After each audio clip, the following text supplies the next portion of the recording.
I don't think I've ever drunk champagne before breakfast before. With breakfast on several occasions, but never before. Oh, I've got a wonderful idea. Hello, and welcome back to the Movies for Breakfast podcast. I'm your host, Christy, and today we're talking about Sentimental Value. If you happen to be just joining us today, the way this works is I'm going to do a spoiler-free discussion and review up top, and then I'll give a spoiler warning, and then I'll go through a detailed plot synopsis and share my analysis of the film as we go through. In case you haven't heard about this movie, it premiered at the Cannes Film Festival in May of this year, and it won the Grand Prix and was nominated for the Palme d'Or. The names are unintuitive. The Grand Prix is like second place, and the Palme d'Or is first place. So it won second place. First place was It Was Just an Accident, which I still have not been able to watch. It wasn't showing anywhere near me. I need to track it down. So all of the things and praise that I heap upon all the movies I've seen so far, you always got to keep in mind there are still a good list of new releases from this year that are critically acclaimed that I have not gotten my eyeballs on yet. So looking forward to watching that. But Sentimental Value had a theatrical release in the US on November 7th. I watched it November 12th.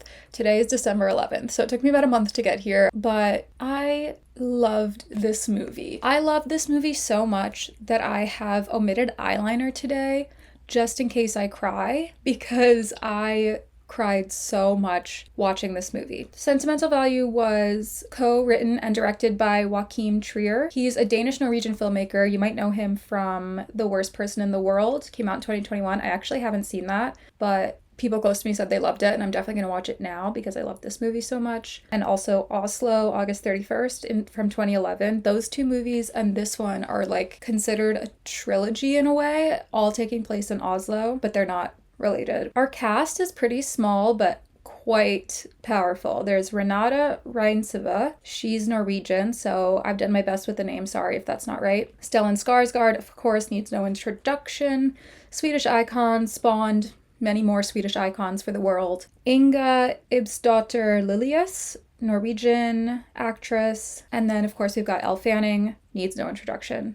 American icon. Yeah, we had a 2-hour runtime. I think it earned every minute. I didn't feel at all like we were just hanging out, having fun, adding scenes for the sake of it. It was edited properly, it was precise, and it still felt really immersive, and I got kind of lost in it. I think this movie really hit the spot of having that deep emotional connection, which of course is subjective, and it's just something that I either feel or I don't, and I did feel it with this movie, but then also having enough thematic complexity and clarity in terms of what it was trying to say. It creates the perfect balance between the two, because you don't just want, no pun intended, sentimental garbage. Nobody wants to watch trauma porn or just be shown something miserable to cry about. You also want to be thinking about something critically or take something away from it. And I did like the way that they explored the idea of generational trauma, estrangement, abandonment, how we accept love from our family members who we know have been through a lot or don't know how to express their love. I think it's incredibly honest. The characters rang very true. All of their decisions and the way they speak made sense, were consistent with the kind of person they were presented to us to be. The writing was very sharp. The dialogue was very slice of life, which I really appreciate. It was in Norwegian, a little bit of English and Swedish. I really enjoyed hearing the Norwegian, and it's so meta because in the movie they're making a movie and they talk about what language to make the movie in, but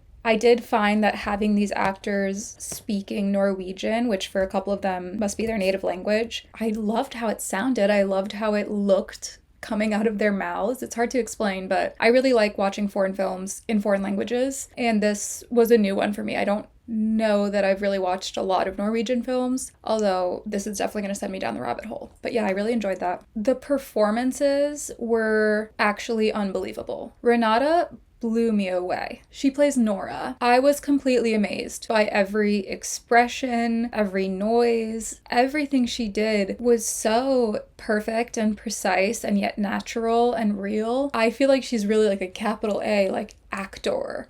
And she definitely has had her critical acclaim for The Worst Person in the World, but I'm sure she'll get it for this too. and I'm just excited to watch more movies with her in it. I really think she's like fantastic. This sounds weird, and I get a lot of flack sometimes for like talking about women's appearances in movies. I talk about men's appearances just as much, I will say that. I also am never trying to be cruel or provocative, and also film is a visual medium and we cannot pretend that it's not. So those are my disclaimers. But I like her face a lot, and I love how natural she looks. She might have some Botox or filler, but I definitely can't detect it, which is really nice. And there's an element of like Europeanness to that, I think, compared to Americanness, where Hollywood is getting more and more perfect and polished and shiny. But part of what made this feel so real is that the women in it were so beautiful, but they were beautiful in the way that like the girl you see at Solid Core one time is so beautiful. Not in the way where you're like, oh, she only looks good standing still with the right lighting on her. I think Elle Fanning is praised often for also being quite natural looking. Again, I have no way of knowing if she has had anything done, but if she did, it's undetectable. And besides just cosmetic procedures, she's also very fair-skinned, and she has never, to my knowledge, really fake tanned in a way that alters her appearance. She shows up to red carpets with her natural, very fair skin, which I know in a lot of parts of the world, it's confusing to even see how that would be like a brave thing to do. Like, okay, white girl with fair skin. But to her credit, like in America, in Hollywood, the beauty standard is absolutely to have a very deep tan if you are a white woman. And of course that has so many, we can go down the rabbit hole on that. But Elle Fanning is beautiful, and she leans into her natural features that make her look different. She wears all of the pale colors that people say would wash you out, and they don't. She looks beautiful. So I feel like she fit in. She fit in with that aesthetic in this movie as well. Stellan, Inga, Elle, they all had amazing performances as well, and as a cast, they had really great chemistry. I also think I'm usually quite harsh on movies about movies, same way I'm harsh on books about books or about writing, because it can feel so self-indulgent. But in this case, the element of the story that involved movie making was completely relevant to the characters. It was not a movie about movie making. It was not a love letter to Hollywood, which can be nauseating. Film in this movie is really kind of just the version of art that we are specifically talking about within the idea of how art communicates deeply personal emotions that we can't necessarily articulate. Like that's the function of film. It's not about like being self-referential and patting yourself on the back for being such a visionary. So that did not bother me whatsoever. I think it was a great strength of the movie actually. Now, before I get into the synopsis, I want to give some content warnings just because like this is a very emotionally loaded story. There's kind of a lot of discussion about suicide. There's discussions of generational trauma, death of a parent, grief, estrangement. I found all of these things to be explored, like I said, very honestly and with a lot of heart and sensitivity. It just kind of like is the main point of the movie. And I feel like you should know that going in. Okay? I really, really recommend everyone go sees it. I recommend you go see it in theaters. Get a bucket of popcorn. Don't wear eye makeup. Bring some tissues and enjoy. Also, just a reminder, if you're listening on audio, please leave me a 5-star rating and review on Apple Podcasts or Spotify, because when people search for this podcast, it's much more likely to come up if I have reviews. They're much more likely to click it if I have reviews. So just leave me 5 stars. Say something nice. All right, that's your spoiler warning. From here on out, we're getting into the synopsis. We're talking about everything. Fair game. Okay, so our opening montage, there's a nice acoustic guitar playing. We look at the cityscape of Oslo, and there's a voiceover in the third person by what sounds like kind of an older lady talking about our main character, Nora. And she's saying, in the 6th grade, Nora had to write an essay from the point of view of an object. She knew instantly what it would be, her house. So we see this beautiful old red trim house, a montage of generations of family living in the house. Eventually we get to Nora's parents arguing and fighting, very much from the perspective of a child, where they're kind of just like adults in the background screaming at each other, and Nora is like stressed out by it as a child. And the voiceover talks about a flaw in the house's foundation, a crack in it that keeps growing bigger and bigger, which I think is a pretty obvious metaphor for like generational trauma and how the emotional scars of the foundation of a family, the elders and ancestors of a family, continue to hurt the following generations if they're not dealt with. Finally, we see Nora's mom kind of like sitting at the kitchen table with her head in her hands crying as the dad leaves. We end the montage with grown-up Nora standing in her room reading the essay from 6th grade, and we find out that she's been looking for a monologue to do an acting audition, but decided that the essay was a bit dull or trite or something like that. And then we hit the title card. That's our introduction. Speaking of Nora being an actor, our next scene is her at a performance before she's about to go on, experiencing pretty intense stage fright. So we hear her just like breathing in a panicky, shallow way before we see her. And then you see her in this big black gown, clearly kind of like panicking as the stage manager with like a headset is urging her to go out on stage. The music is already playing, the audience is sitting there, the set is up, the lights are on, and Nora's just like frozen. This other guy tries to coax her out as well, and she grabs him and drags him into a side room and asks him to make out with her, basically to calm her nerves. They clearly have like some kind of pre-existing relationship. This is like her colleague, and she's like, can we just kiss me or something? Like, she just needs to be shaken out of her reverie. And he's like, what, right now? I was thinking their mics were gonna be on, but that was not the case. But then she's like, okay, fine, can you just slap me? And he's like, are you sure? And he slaps her kind of hard across the face. She's like, okay, thank you. Walks back out, but she still can't do it. And she finally like turns and runs away from side stage. And she starts ripping her dress off as she runs. It's too tight. She can't breathe. It does look like a very tight dress unnecessarily. And they cut out the music and lights on stage. The audience is kind of murmuring, like wondering what's going on. The costume designer backstage sees her ripping her dress off and is like, excuse me, don't do that. Starts frantically like duct taping her back together. The music and lights come back on, and finally Nora walks out on stage. She's all but pushed physically out onto the stage, but she finally goes, still breathing heavily, still panicking, but she's out there. And then she starts acting, and her first line is like, here, something. It's kind of like Shakespeare vibes. And as soon as she says it, her voice sounds so strong and clear. She kind of comes alive in the performance. And then we get this like intense strobe light and like dubstep music. It's some kind of edgy art house reimagining of a classic play. That's the vibe I got. But she's acting for her life. You immediately can tell she's doing this like monologue. You're like, okay, she's very talented. She has captivated the audience.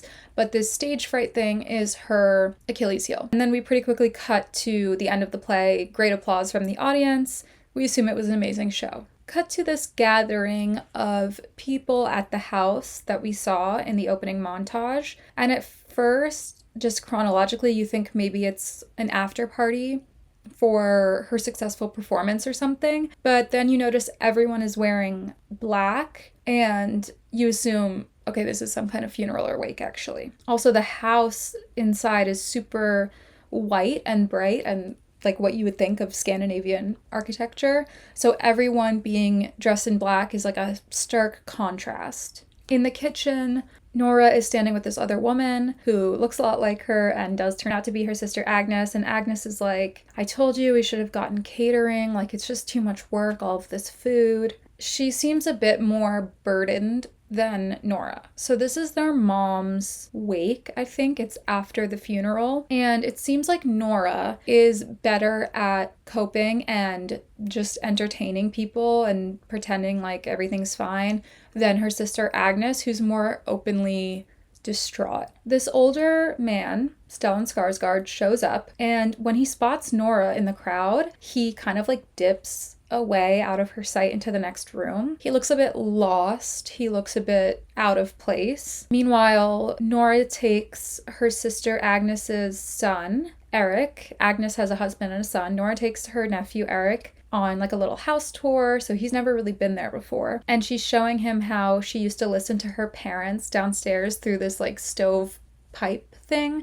I don't know what it's called. Like, you know those like old-fashioned kind of like ovens in the room that heat the room? Duh.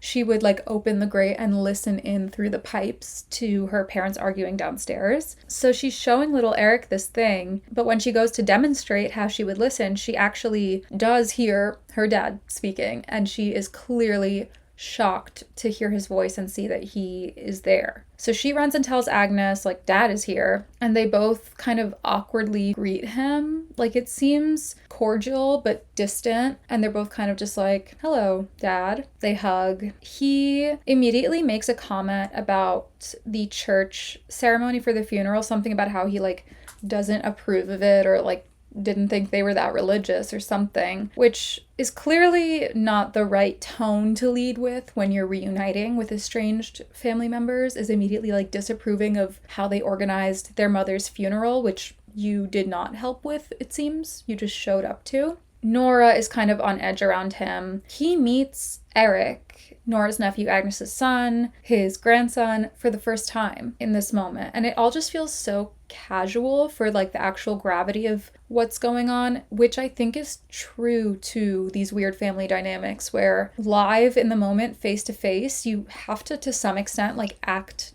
normal and polite. And then later you're like, wait, that was crazy. I can't believe that just happened. He just met his grandson for the first time, you know? And Nora kind of, like, preemptively reminds him of her brother-in-law's name, assuming that he would forget because it's been a long time. So that's their sort of awkward, distant reunion. The mother's death has brought him back. Cut to what seems like much later in the day, and he's still there at the house. It's just Nora and Agnes and him now at the house. And he asks Nora, are you okay? And she's like, why? She's understandably a bit prickly. Like, what do you mean, am I okay? Like, who are you? He wants to sit down and talk to Nora while he's in town. So she's, like, getting the impression that he maybe feels guilty now that the mom has passed away, that these girls don't have a parent that they're close to. He's the only one left. Or he feels like he needs to help comfort them in the grief because that's his ex-wife, the mother of his children. I don't know. But Nora is sort of tough because it seems like there's been absolutely no kind of, like, reconciliation or discussion of him abandoning the girls when they were young after the parents got divorced. It seems like he just left, and this is the first time they've seen him in a very long time. So for him to be, like, checking in on her is a bit presumptuous. And she says as much. She's like, I don't need you to suddenly be a dad. You know, I've gotten this far without you. Now you can't just, like, be my dad. Like, you don't have to do that. Agnes and Nora alone later are talking, and Agnes tells Nora that actually he still owns the house. So when their mom died, the two of them got nothing. They did not inherit the house, which Nora didn't know. And Nora's like, yeah, you should confront him about that. You should talk to him about that. You never confront him about anything. It's not a particularly sharp jab from Nora, but I do think it's a good nugget of seeing how these two sisters deal with their parental issues differently. Nora is a bit tougher and more hard on him, and Agnes is more permissive and less confrontational. This is so, like I said about, like, the emotional truths and honesty in this, I think this is so true of sibling relationships with an abusive or neglectful or estranged parent, that siblings are not the same people. They are going to react to the same stressors differently. And there is usually conflict between siblings or among siblings about how to deal with problematic parents. You're not all suddenly at the same time going to come to the conclusion that you're going to cut off your parents or you're going to confront your parents or whatever. So this sets up that conflict between Nora and Agnes that we explore throughout this movie. Despite her kind of icy response, Nora does meet Gustav, that's their dad's name, at, like, a cafe diner in town. He's already sitting down when she gets there. He doesn't stand up to greet her. He has already eaten. He's very charming and, like, flirty with the waitress. He seems kind of like a dick. And I mean, like, let me know how much of this is just a cultural difference. Maybe I'm not meant to think that he's being rude, but my Lebanese upbringing, this is, like, appalling behavior. You do not sit down and eat before your guest arrives. You don't even stand up and greet them. Appalling. I also liked showing that how likable and charming he is to strangers and in public, because that can be really frustrating if you're Nora. Like, oh, everybody loves him. Everyone loves Gustav. He's so nice and funny. Yeah, except to me, you know, except to his children. It feels fake. And he's explaining to Nora that at this upcoming film festival in France, there's going to be a retrospective of his films. So he's a seasoned filmmaker towards the end of his career, and he must be pretty successful and respected if they're doing this special retrospective of his films. And he says right now he's making his most important film yet. The film is about a young mother. I wanted you in the lead role. I wrote it for you. You're the only one who can do it. Kind of like a strong pitch. It does feel manipulative right off the bat to say, I wrote it for you. You're the only one who can do it. I don't necessarily think that he's intentionally being emotionally manipulative, but most people aren't intentionally being emotionally manipulative when they are. But it is hurtful, I think, from an estranged dad to hear him be like, I did this for you and I was really thinking about you and you're the only person in the world who'd be good enough for this project that I'm working on. It's like the thing about intermittent reinforcement. Like if you keep pushing a button and every time you get a treat, you're gonna get tired of it pretty quickly. But if you keep pushing a button and sometimes you get a treat and sometimes you don't, it becomes like incredibly addictive. It's like crack. That's what is very common in abusive relationships, right? Is like you become kind of psychologically addicted to seeing if you're going to get naughty or nice out of this person at a given time. And I think in this dynamic with him just being neglectful more than actively abusive, it's like seeing whether you're going to get attention from him or no attention from him. Does he acknowledge your existence or not? And so for him to like drop this nugget of like, you are so important to me, it's so tempting and yet so hurtful. And Nora doesn't want to get on that roller coaster. She gave up on him a long time ago. She doesn't want to get on the ride, you know? He's oblivious to all of this. He's so self-centered. He's like he thinks he's being so magnanimous. Like, I wrote this role for you. I want you to do it. Almost like there's no way she could say no, you know? And he's so excited to tell her. And Nora is like, thank you, but you've never even seen me act. Apparently, he tried to go see one play of hers, maybe when she was younger, and he left at intermission because he hates theater.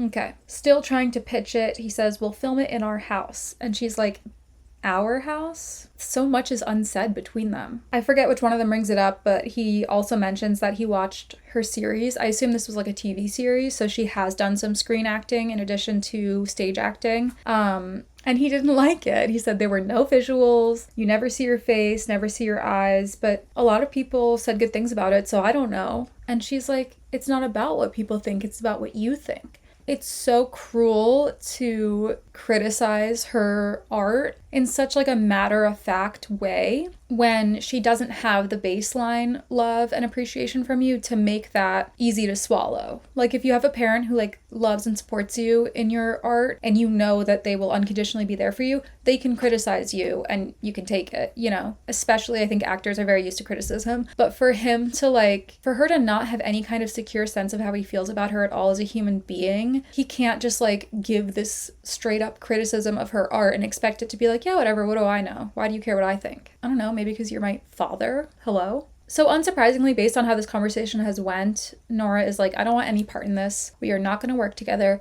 We can't even communicate. She also tells him to stop worrying about her and calling her drunk. So on some level, he is feeling guilty and he is thinking about her, but that's not enough. That's enough from an ex-boyfriend when you're 15 and him calling you drunk makes you feel special. That's not enough from a father to show that he loves and cares about his daughter. It's pathetic and it's cowardly to rely on the alcohol as like a social lubricant to express your love for your kid. That's really sad. You should not need alcohol to get there. But this ties into the way that she says we can't communicate. It seems like she thinks their main problem is that they can't communicate, not that he doesn't love her. And it's an interesting thing to say because it's like, if you love your kid but you can't express it or show them, what does that even mean? Does it really matter how you feel on the inside? It matters how you make them feel. And so if you can't communicate your love and appreciation, then you might as well not care about them at all. It's not fair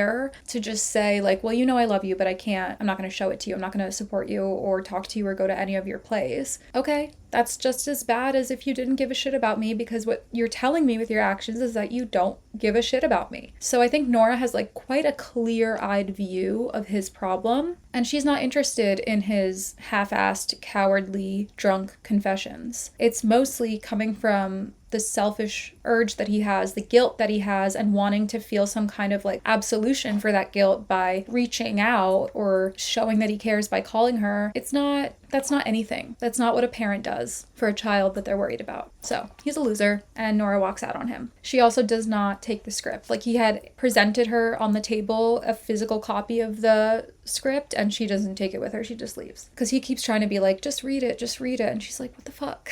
I'm not gonna just read your script. You won't even go to my plays. What do you mean just read it? After Nora walks out of the cafe, the next scene we see is this big open prairie from kind of a bird's eye view, landscape view. And these little kids are running through this cornfield, running away from a dilapidated house as a police car pulls up, and the police run out and chase them, and they're right on their heels, and the kids run towards this train on the train tracks.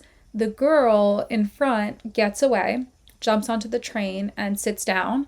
But looking out through the window, she sees her brother get got behind her. They catch her brother. They're in these like dirty, ratty clothes. They have dirt on their faces. This is like an old steam train. The police look old-fashioned. She like jumps up when she sees her brother get grabbed, but the woman sitting across from her on the train yanks her down onto the seat and shuts her up. So her brother gets dragged away, and the steam engine roars, the train starts rolling, and we sit on this super long close-up shot on the little girl as she kind of like dissociates, and her eyes get teary as she tries to hide her panic and distress over her brother. It's very emotional and deep and intense. The credits roll, and we see a wide shot of lots of applause from the crowd. This is, of course, the film festival in France, and that was one of Gustav's films from his career. It was like a World War II thing, it seems like. We see Gustav in the audience to confirm this, and we also see Elle Fanning as a beautiful movie star in the audience, moved to tears by this performance, by the movie. She like jumps out of her seat to cheer. She has tears in her eyes.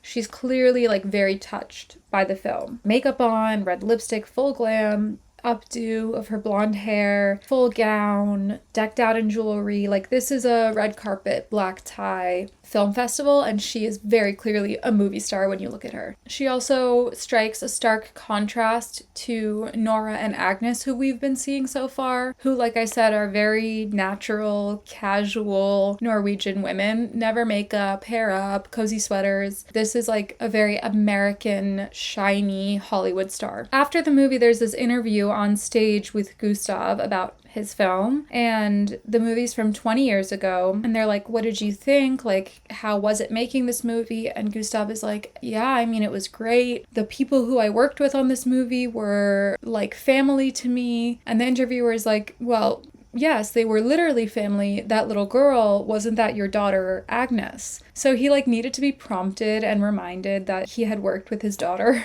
And I thought it was interesting too that like he had mentioned about Nora's series that he didn't like, how there were no close-ups and we couldn't see her eyes. This shot of Agnes in his World War II movie was very close up and on her eyes tearing up. That's his idea of intimacy. Film is a buffer and film is a medium. The camera is a facilitator, like the alcohol is a social lubricant for him to go face to face with his daughters, for him to be eye to eye with his daughters. Even when they were young children, the best way he could connect was by putting her in front of his camera and having her be his artistic muse. And he wanted those close-up shots and those shots of her eyes, and he wanted to see that emotional depth in her because it was a way for him to feel emotionally connected. But it's not the same as being face to face, looking at your daughter's face, looking into your daughter's eyes, where she can see your face back and she can look into your eyes back. He's protected. He's behind the camera. I think that is a theme throughout this movie of how he explores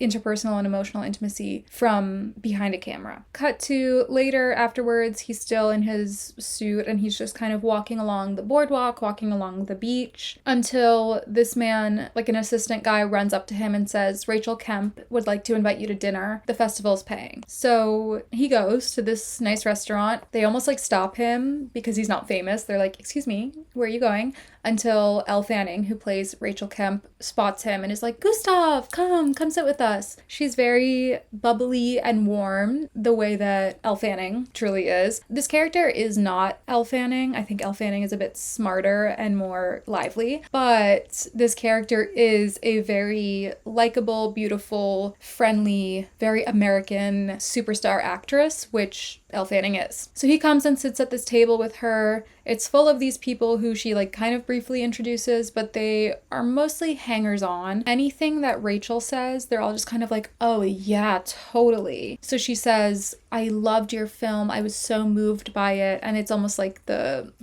echoes through the table of them being like, so moving, loved it, so moved. Very much a crowd of yes men around her. Later, we cut back to the beach he was on, and it's the same kind of crew of people hanging out. They have bottles of wine, they have these like beach chairs. It seems like very, very late at night. So Rachel and Gustav are sitting opposite each other on these beach chairs, and Rachel is kind of confessing to him that she wishes she could make films like he does, like these deep artistic films, and she's never seen anything like it. She starts almost crying again, talking about this movie that she saw at the festival. And he does seem deeply flattered. I do think, like, as a filmmaker, he is, just like any other artist, extremely vulnerable in putting art out and wants the appreciation, wants the praise, and wants people to be moved by it. And this is also something that he doesn't get, obviously, from his daughters, because he doesn't give it to his daughters. But Rachel is notably around the same age as his daughters. So this conversation and this whole interaction and relationship between them, it doesn't feel at all like creepy or flirty. It does feel very platonic and more like it's mirroring that father-daughter relationship where he's like a more experienced mentor and she is young and innocent and respects him and looks up to him. His daughters are not young and bright-eyed and bushy-tailed and innocent and looking up to him or admiring him. So it's very different. Obviously, she doesn't have the baggage with him, and that's why. She actually wants a break from acting, but she has so many projects lined up that have nothing to do with her that she's just been signed on to by her team and she has to do them. He seems bewildered by this. He's like, just say no. Just say no and walk away. It's your life. Yeah, he would say that. That's how he's lived his life, isn't it? Just say no and walk away. But it does happen to be perhaps helpful advice for her in that moment. Not great advice in general, maybe. But they hang out till sunrise. There's this guy, like, along the water driving a horse-drawn carriage. They've been, like, kind of seeing him go by. And finally, Gustav runs up to him and, like, sends Rachel off in the carriage with him. And Rachel's, like, laughing as he drives her away. And then her, like, entourage of maybe it's only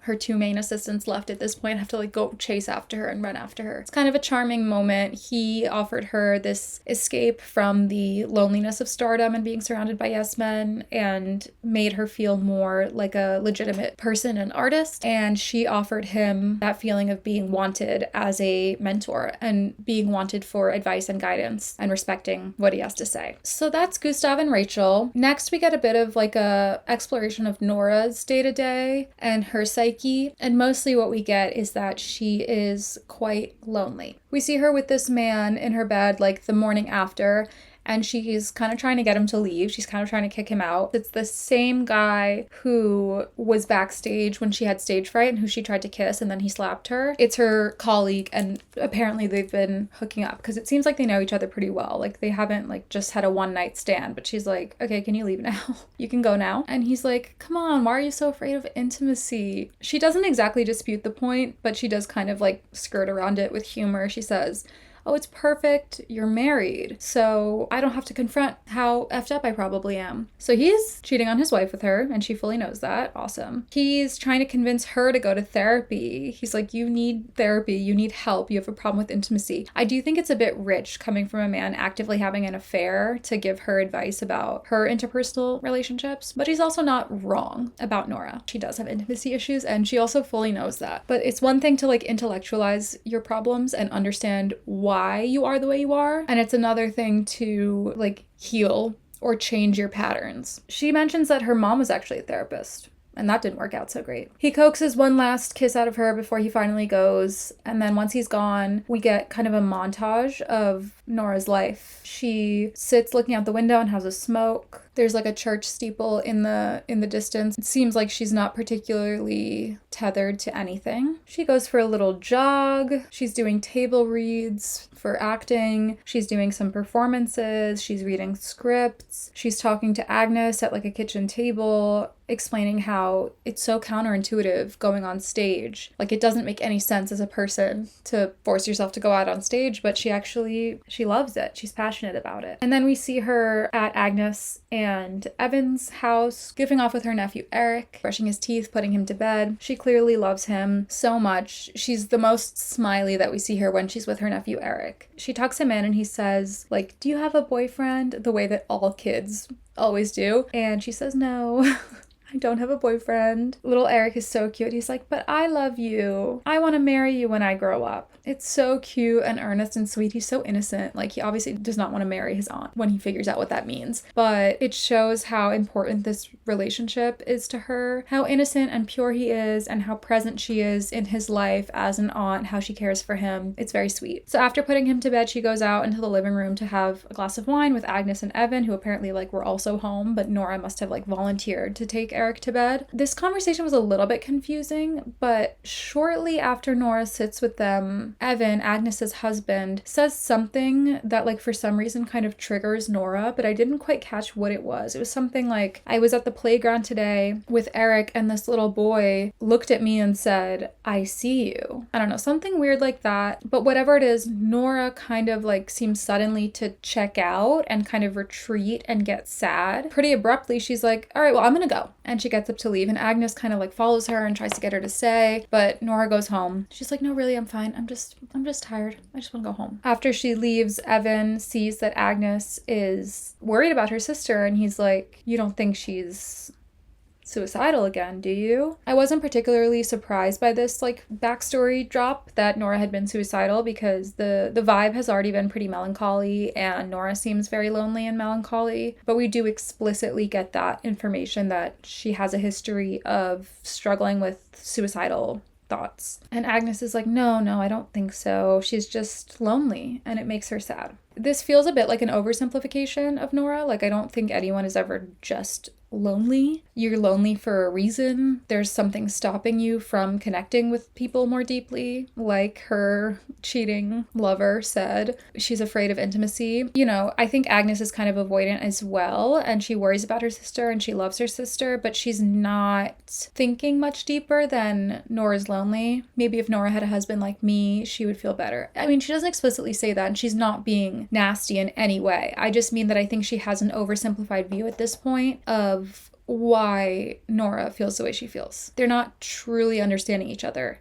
They do have a lot of love, though. And Evan also seems like a great guy. He loves Nora as well, and they are like her closest family, these two, this couple and their son. What seems like the next day or something, Nora walks up to the house again, the family house, and Agnes is there. They hug hello. There's kind of an awkward silence. We're figuring out what's going on, because as far as we know, neither of them live at this house. So what are they doing there? All throughout the kitchen, there's like lots of just things and knickknacks sorted, because Agnes had gone through and cleared out all of the stuff in the house after their mom died. And Nora is like, "Oh, thank you for doing that. You can just throw everything out." Like, Nora really doesn't want anything to do with it. She doesn't even really want to be there. But Agnes has done a lot of work. I was thinking like, that's so much work. I'd be pissed if I did that and my sister didn't help and didn't like profusely thank me for it. But you know, they have their reasons, they have their dynamic, and I think Agnes understands that this was much easier for her to do than it would have been for Nora to do. So Agnes does this thing for the two of them. And she also pushes back on Nora saying like, "Oh, just throw everything out, I don't care." She wants Nora to go through all the things and, you know, go through it together. Maybe something has sentimental value. Of course, there's our title, Sentimental Value. I'm curious to hear from like a Norwegian speaker how faithful of a translation that is. And I wonder like if there's some other implication or like cultural meaning to the Norwegian title. So if you have any knowledge about that, feel free to let me know. I think that Agnes is, again, like trying to understand Nora, trying to lower her walls and connect and talk about their family history together. Not that Agnes actually really cares about like the stuff, you know. It's the sentiment she wants to get to. Huh?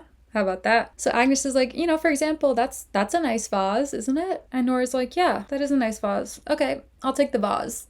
You can throw out everything else. And they have this classic like sister thing where Agnes is like, are you just saying that because I said I wanted the vase? Why do you only want the one thing that I liked? It was a bit of levity, but it was also like a good way to show that they are actually quite close and they can bicker about stuff like that and it doesn't mean anything. But then Nora spots on the table the script that Gustav had tried to give her at the diner. She sees it there in the house. She realizes that Gustav must still be staying at the house since he visited for the funeral. Agnes is like, okay, actually turns out he's not selling the house. He's gonna make that film that he talked to you about. So I think they had assumed that he would come back after their mom died, maybe to say goodbye, but they didn't realize that they didn't inherit the house. So then they found out that actually the house belonged to him.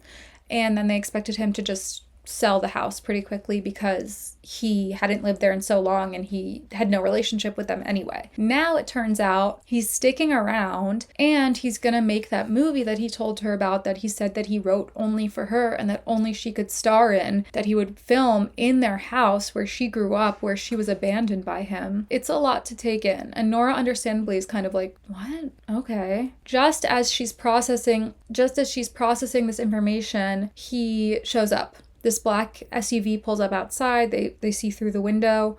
There's like a driver. The driver opens the door. Rachel Kemp gets out in like a very chic, smart casual. Her two assistants are there. Nora sees all of this going on and she grabs the vase that Agnes wanted and literally runs out the back of the house. Disappears, does not want to say hello. Kind of an extreme reaction, but also valid in my opinion. So Agnes is like left alone to greet them awkwardly. Gustav hates Rachel's assistants. He like slams the door on them and is like, all right, bye, see you later. It's funny and all, this like ongoing bit, but also part of me is like, this breaks the slice of lifeness because I'm like, Rachel, you seem like a nice girl. Why are you even bringing these people with you when you know that Gustav is not gonna have them? Like, she's so oblivious. She's so just like, oh yeah, whatever, bye guys. I mean, I guess she resents them as well because they're controlling of her and they exploit her, but it's just a bit weird. Anyway, Gustav introduces Rachel and Agnes. Rachel seems very down to earth and sweet and smiley. The way that Elle Fanning smiles so much, I know I keep saying this, but it really does feel so American. She has that like American bubbliness, that American smile. And it's such a contrast in like a European environment. Agnes is kind of shy and kind of stumbles over her words and is like avoiding eye contact, which I think is meant to be that she's kind of starstruck because Rachel Kemp is actually so famous. I think Rachel is like, oh, like, do you make films too? And Agnes is like, no, I'm a historian. I sometimes help Gustav with research for his films. So that also is a little bit of insight into why maybe they have a slightly better relationship, because she has this point of contact with him where he maybe reaches out every once in a while for help on his movies. So they maintain that tie that Nora doesn't have. But then Rachel recognizes Agnes for the first time as that little girl in the movie at the festival that moved her so deeply. And Rachel is like starstruck herself and she asks Agnes to take a selfie with her, which is cute. Like, I think Rachel, it's hard for me to tell exactly what we're supposed to think of Rachel because there's this like cultural language happening and I'm so American in a way that I'm just like, she's adorable, love her. But I wonder if we're also supposed to be like, is she kind of fake? You know, like, is she too nice? I don't think so. I think she is just like innocent and adorable and very earnest. She doesn't have a huge ego. Like, it's like she doesn't behave like she's so famous. Gustav has brought Rachel there to walk her through the final scene of his movie that he wants to make. So this is like the big climax. If we learned anything from his movie at the film festival, he likes a really big, dramatic, emotional final scene. So he's trying to explain to Rachel what the plan for that is in the house. He's explaining to her the woman will be setting up with the clothesline here. They're like in this little like closet room. He's showing emotion of like she's setting up to hang herself in this room and just then the front door opens. All of this is Gustav just talking to Rachel, by the way. Her son, the boy, is standing there looking at her, and then he grabs his bag or whatever it is that he had forgotten when he left the first time, and he runs back out. And this time she walks to the window and watches to make sure he really leaves. And he's like explaining his vision. He's passionate about it. He's like, it's all gonna be one take, no cuts, just a close up on her face as she's watching him leave and like close the gate. You just hear him close the gate, and Rachel's like fully in the vision with him. She's like, oh my gosh, what is she thinking? And Gustav's like, exactly. So they're flowing. And then he's like, then she walks back into the room. She sets up the rope, stands on the stool, and hangs herself. Like he's planning on showing the whole graphic affair. And I wrote down while watching that Elle is just so distractingly beautiful in this scene especially. I thought she looked so radiant and warm and clean and beautiful and curious, but something about it is too sweet. Like she's a bit out of her depth is the impression you get. She seems a bit too innocent for this kind of like darkness. And it's not that she's stupid, but it is just that she doesn't seem to have that like darkness in her and the sadness in her that even Agnes has, that Nora definitely has. Like you can see why this role would be written for Nora. Rachel's like sitting on the stool in this room and looking up at the ceiling hook where she's supposed to act out hanging herself. And she's like, do you think that will hold her weight? And Gustav goes, well, it happened like that. So literally Gustav's mother killed herself by hanging herself from that ceiling hook in that room. And this is how he very casually drops that to Rachel. Yeah, he's like, right here in this room, on that stool actually. And Rachel like jumps up off of the stool, like she's totally spooked. She's kind of speechless just looking at him like, whoa, this is way more personal than I realized. Reading that from her, he's like, it's not my mother in the script. You know, like, don't worry. I'm kind of like, okay, buddy. It's like the kind of thing where he's insisting that it's not his mother, but the lady doth protest too much, and it definitely is about his mother. And we'll come back to that throughout this movie. And then there's a cute moment later where he's like telling Agnes about how he explained everything to Rachel and about how he even said that that was the exact stool. And he's like laughing about it. Agnes is like, the IKEA stool? Or the IKEA? The IKEA? IKEA. Like you told her that grandma killed herself on the IKEA stool? And they laugh and it's cute. Now, at this point you might be questioning, and I was questioning, how much of what he told Rachel was like straight up fabricated emotional manipulation to sell her the project, and how much of what he said was true. And in answer to that natural question, we get a family history montage storytelling kind of interlude. And something I really liked about this movie is how naturally it flowed and shifted between sort of live action and more montage-y historical sequences without really changing the tone too much. Like we do have moments of levity, we have moments that are darker, but it's all feeling like one voice. It does feel like there is a point of view and a voice telling this story to you. And I think that's so important when you're navigating all these different characters. So it doesn't feel like confused or jumbled. Of course, this is subjective. To me, it didn't feel confused or jumbled. It felt quite clear. And I think something so cathartic about that is that family trauma and generational trauma is so confusing. I like cry every time I think about that Adventure Time song. There's this one Adventure Time episode, and like some people will know what I'm talking about, that I think won an Emmy or something. There was one episode that was the origin story of the post-apocalyptic world that the rest of the show takes place in. And it was about Ice King and Marceline and their like father-daughter relationship and what happened to him losing his mind and how alone she was. And part of this song, I'm not going to sing it. It's like, that must be so confusing for a little girl. Literally get choked up every time, because I think that sums up so much of like difficult childhood experiences. Is that must be so confusing for a little girl. Even as an adult, it's confusing when you're in an abusive or emotionally manipulative situation. But yeah, it's confusing. You don't get the same story from everyone in the family. If you get any kind of story at all, you have to piece together what you know. Emotionally, you don't know how much is your fault, what you feel guilty about, what you feel angry about, because you can understand why they did it to you, but that doesn't mean you're not angry. Everything about families is confusing. So for this movie to navigate that with a very clear, sharp eye and a clear voice, this is equal parts matter of fact, this is what happened, and incredibly sensitive, gentle, and we understand why that hurt. It's beautiful. It's just beautiful. Anyway, so this montage has a voiceover, like a narrator again, and it's the same narrator from the opening montage when Nora was reading her 6th grade essay. Still don't really know who this narrator is. It's an older woman, and I like to imagine that it's the next generation maybe. I could have just been missing a very obvious explanation for it, so if that's the case, feel free to let me know. But in absence of knowing exactly who that is, in my imagination, it's maybe Nora's kid or grandkid or Agnes's grandkid telling the story of her family and her ancestors from this next generation perspective after there is some healing and growth. This like future person now has access to this clarity and understanding and sympathy without all of the intense kind of like active wounds in telling the story. That's my take. Anyway, so this narrator is saying in the living room, here's a therapist talking to a client. It's Nora's mother, Nora and Agnes's mother. Like Nora had mentioned to her married lover that her mom was a therapist when he says he has to go to therapy. And as her mom is doing this session with a client, Nora is listening in through her little stove as a kid. I love the little stove eavesdropping motif.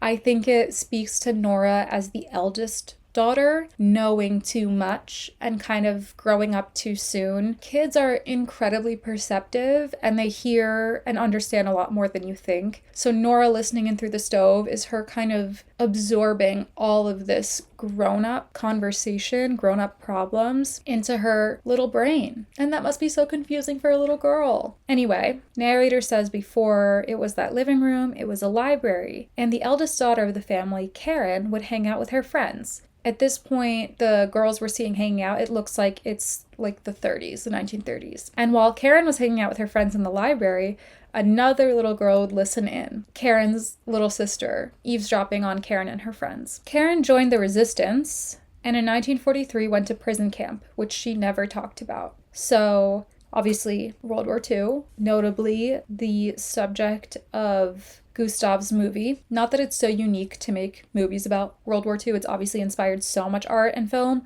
but that is a point of connection in Gustav's film career, seeking out an understanding of his mother. After the war, she got married and took over the house and had Gustav in 1952, baby Gustav. Gustav was inspired by his childhood home in his film career, and as the narrator says this, we get a silent shot of Karen going in to that room and hanging herself in just the way as Gustav narrated to Rachel. So that was not him like pulling one over on Rachel. He just said the thing about the stool to mess with her, but his mom did kill herself in that room in that way when Gustav was a small boy. Then after she died, Karen's younger sister Edith, a lesbian party girl, okay Edith, took over the house. Edith would throw parties and blast music to annoy the neighbors because she knew that they had probably ratted on Karen being part of the resistance and got her sent to that prison camp where she was tortured and which she never psychologically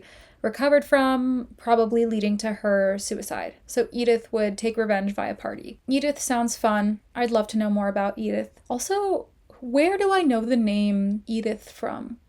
Despicable Me. One of the girls in Despicable Me is named Edith. I think it's such a cute name. Is that crazy? Edith? I love it. Anyway, when Edith died, Gustav inherited the house and moved back there in 1983. Moved back there, I think, from Sweden. He had been in Sweden. This is in Oslo. He met Sissel and got married 3 weeks before Nora was born. So again, I know there's some like cultural differences and they're not as puritanical over there as Americans, but I wonder if the implication of that is Nora feeling some blame for her parents' divorce, like all children do, but maybe especially because did they get married because they were having a baby together? That was an accidental pregnancy, and they never really should have been married in the first place, which is why they didn't get along and eventually got divorced. Who knows? It wasn't a particularly romantic story. Then, similar to our opening montage with the 6th grade essay, we do see Sissel and Gustav arguing, fighting, divorce. Gustav moved back to Sweden and the house got lighter and lighter. Interestingly, as the narrator says, the house got lighter and lighter, the visual we're seeing is quite dark shots of the inside of the house. So there's some irony there. The idea that the house got lighter, I guess it was lighter because nobody was screaming and arguing. But in another sense, it's also emptier because the girls lost one of their parents. I know like Sweden and Norway are very close and whatever EU shit, but I do think leaving the country after getting a divorce and leaving your 2 young kids behind in a different country is crazy behavior. And I know people who know me personally know what I'm talking about. So since getting Rachel on the project, Gustav has had Netflix sign on to produce it, it seems like. And so as part of like promotional press for the movie, which has yet to be made, Netflix is having this little interview of Rachel and Gustav. And the interviewer is speaking, I think it's Norwegian, to Gustav in front of Rachel. There's 3 people in the conversation. 2 of them are speaking a language one person doesn't know. I think that's very rude, especially because this interviewer working for Netflix surely speaks English, and if not, they would have known that Rachel only speaks English, and they would have had a translator present. So it's just feels inherently dismissive of her. And he does in fact speak English, because then he asks her in English, "Were you nervous about taking on a real drama?" What a backhanded question. The implication is that all of her previous work is not like real or legitimate art, and that she should be intimidated by this role, which is above her. Gustav has this great moment. He gets really protective of Rachel and he goes off on this guy. I mean, he's protective of Rachel and he's offended and defensive about his own project, of course, and maybe potentially resents the fact that he couldn't get Nora to do it because nobody would ask Nora, "Are you nervous about taking on a real drama?" given her body of work. So it's like he didn't originally want this American superstar popular actress. He wanted his very like serious capital A actor theater trained daughter. But this is who he has on the project. It has gotten him the funding that he needs to at least get it done. And he's, on the decline in his career, so that's necessary. And immediately the media, who's supposed to be on his side, like the in-house media, is questioning if she's going to be able to do this like serious role. So he kind of flips out and he says, how dare you disrespect Rachel? She's the best actor of her generation, which doesn't feel possibly true, but it's nice. And he calls the guy a TikTok troll. And I feel like he said it in Norwegian maybe, but TikTok troll was in English in the sentence, and it was just so funny. And Rachel seems just like embarrassed. Like, obviously it's good that he defended her, but it's also just embarrassing to be causing this kind of discourse about whether or not you deserve to be in the room. And like I said, all of this has to do with Gustav being insecure and defensive of his project, but I think it's also kind of a demonstration of him being fatherly, being protective and defensive of this young woman who is more vulnerable to criticism in a way, even though she's far more famous and successful than him in terms of like money and recognizability. He has a bit more respect offered him as an older man behind the camera, a filmmaker, an award-winning serious filmmaker, where she's a young, beautiful actress, the category of whom often experience overt belittlement and disrespect. So, like, he has that capacity in him to stick up for other people, and especially to stick up for kind of like a daughter type figure, but he hasn't had the opportunity or the guts to ever do this kind of thing for his daughters because he just doesn't have that relationship with them. He's not there in their lives to be this for them. Back to Nora, she's at this very cute like picnic with her co-stars and colleagues from the theater house. I guess it must be summer because it looks like pretty warm, beautiful weather. This is me not knowing anything about Scandinavia, I'm sorry. But it looks like a beautiful day. Nora and her colleagues are all hanging out, having like a bottle of wine and saying how great it's been to work together. Jacob, who is the guy, the married man that she was sleeping with, he's apparently getting divorced. And Nora didn't know this, but they're all kind of just like sitting in a circle-ish, and someone says something offhandedly to him, like, Jacob, a lot's changing on the home front, huh? And he's like, yeah, the divorce is proceeding, whatever. And Nora's kind of like, huh? She looks at him very surprised, and on the side kind of quietly, she's like, not because of us. And he's like, no. It's funny because you don't really know, like, obviously she doesn't want to be responsible for his divorce. I'm only now when I say this out loud, connecting this to her potential childhood guilt over her parents' divorce. Nobody wants to be a homewrecker. Even if you are having an affair, I think you like rationalize it to yourself. So she's like, wait, I didn't cause this, right? But then on the other hand, for him so dismissively to be like, no, it had nothing to do with you. That's also kind of hurtful because it's like, oh, so you're not like desperately in love with me, obsessed with me. Good to know. And of course it's like hypocritical because she's not in love with him, but that's how attachment works. She needs the validation. Anyway, she's kind of awkwardly like, okay, well, I'm here for you. And he's like, yeah. He's kind of avoiding eye contact. Later, while they're like hiking back and it's kind of just the two of them hanging back from the group, she tries to like stop him and kiss him, but he pulls back and he's like, Nora, I don't know. This man's going through a divorce. He's clearly like not emotionally available, but that's shocking to Nora because normally she's the one who's not emotionally available and it's on her terms when she decides to open up. But now that she feels him slipping away, she's like trying to get him back and he's not having it. So this rejection stings her bad. This really stings. And of course, like her patterns of behavior, she's setting herself up for failure. She's having an affair with a married man. She explicitly knows that psychologically she's drawn to this because she doesn't have any kind of obligation or responsibility to him. But at the same time, like she's human and she has an attachment to him. She has an attachment to the validation that she gets from sleeping with him and getting attention from him. It's more than just sleeping together. They're friends, they cuddle, they talk. And so now that he's pulling away, which was inevitable because of his family situation that she knew about, she feels deeply rejected. And it's like just clearly a vicious cycle, setting herself up to get hurt repeatedly. Kind of hard to watch. Her problem is her fear of abandonment because her dad abandoned her, and then she chooses people who she knows will abandon her, and then when they abandon her, she is desperately hurt again. It's one thing to know that you have a problem, and it's another thing to stop acting it out and going through the cycle. Errick has his 9th birthday party. Nora's nephew, Errick, who we've spent some time with. Nora seems to be very happy. Again, she's her most openly happy, smiley self when it comes to her nephew. And when she gets there, she, to Agnes, is like, is dad here yet? Kind of like she needs to like steel herself to see him. And then we get this interesting shot where we see Nora in a mirror next to a doorway. So she's looking through the doorway to Gustav. He is looking inside to her. They're facing each other, but as the viewer, we see both of them as if they're shoulder to shoulder, side to side, because Nora is in the mirror. It's nothing too crazy, but it does present this idea that as much as they are a chasm apart, as much as they are so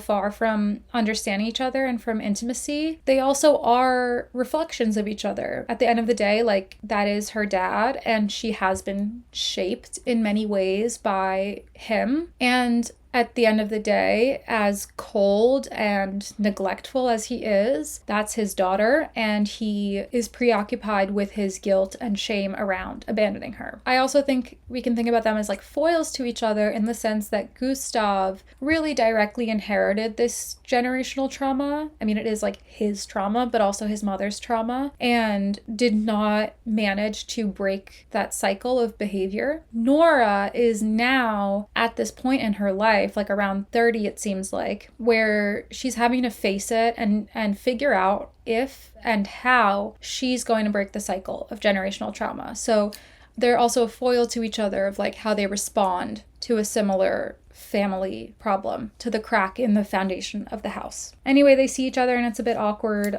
They both kind of just seem sad and don't know how to talk to each other. She asks him, how's the film? Working with Rachel Kemp? Bit of a loaded statement. Shirley has big feelings about him working with this huge movie star on the project that he supposedly wrote for her that only she could act in. Seems like he replaced her pretty easily. Of course, she rejected it, but I talk about this often with parent-child dynamics on the podcast, which come up a lot, obviously, in movies, that it's not an even playing field just because you're an adult. That's still always your parent, and they have a deep, like, emotional impact on you, on your brain chemistry. So it frustrates me a lot when parents of adult children like square up with their kids, basically like, well, you hurt my feelings too. We both hurt each other's feelings. That's not how it works. That's not how it works. Not that children can't hurt their parents' feelings, but it's not the same. It's not the same dynamic. it's never going to be the same dynamic. They take rejection from their kids as an equal blow to them having rejected and abandoned their kids. It's not.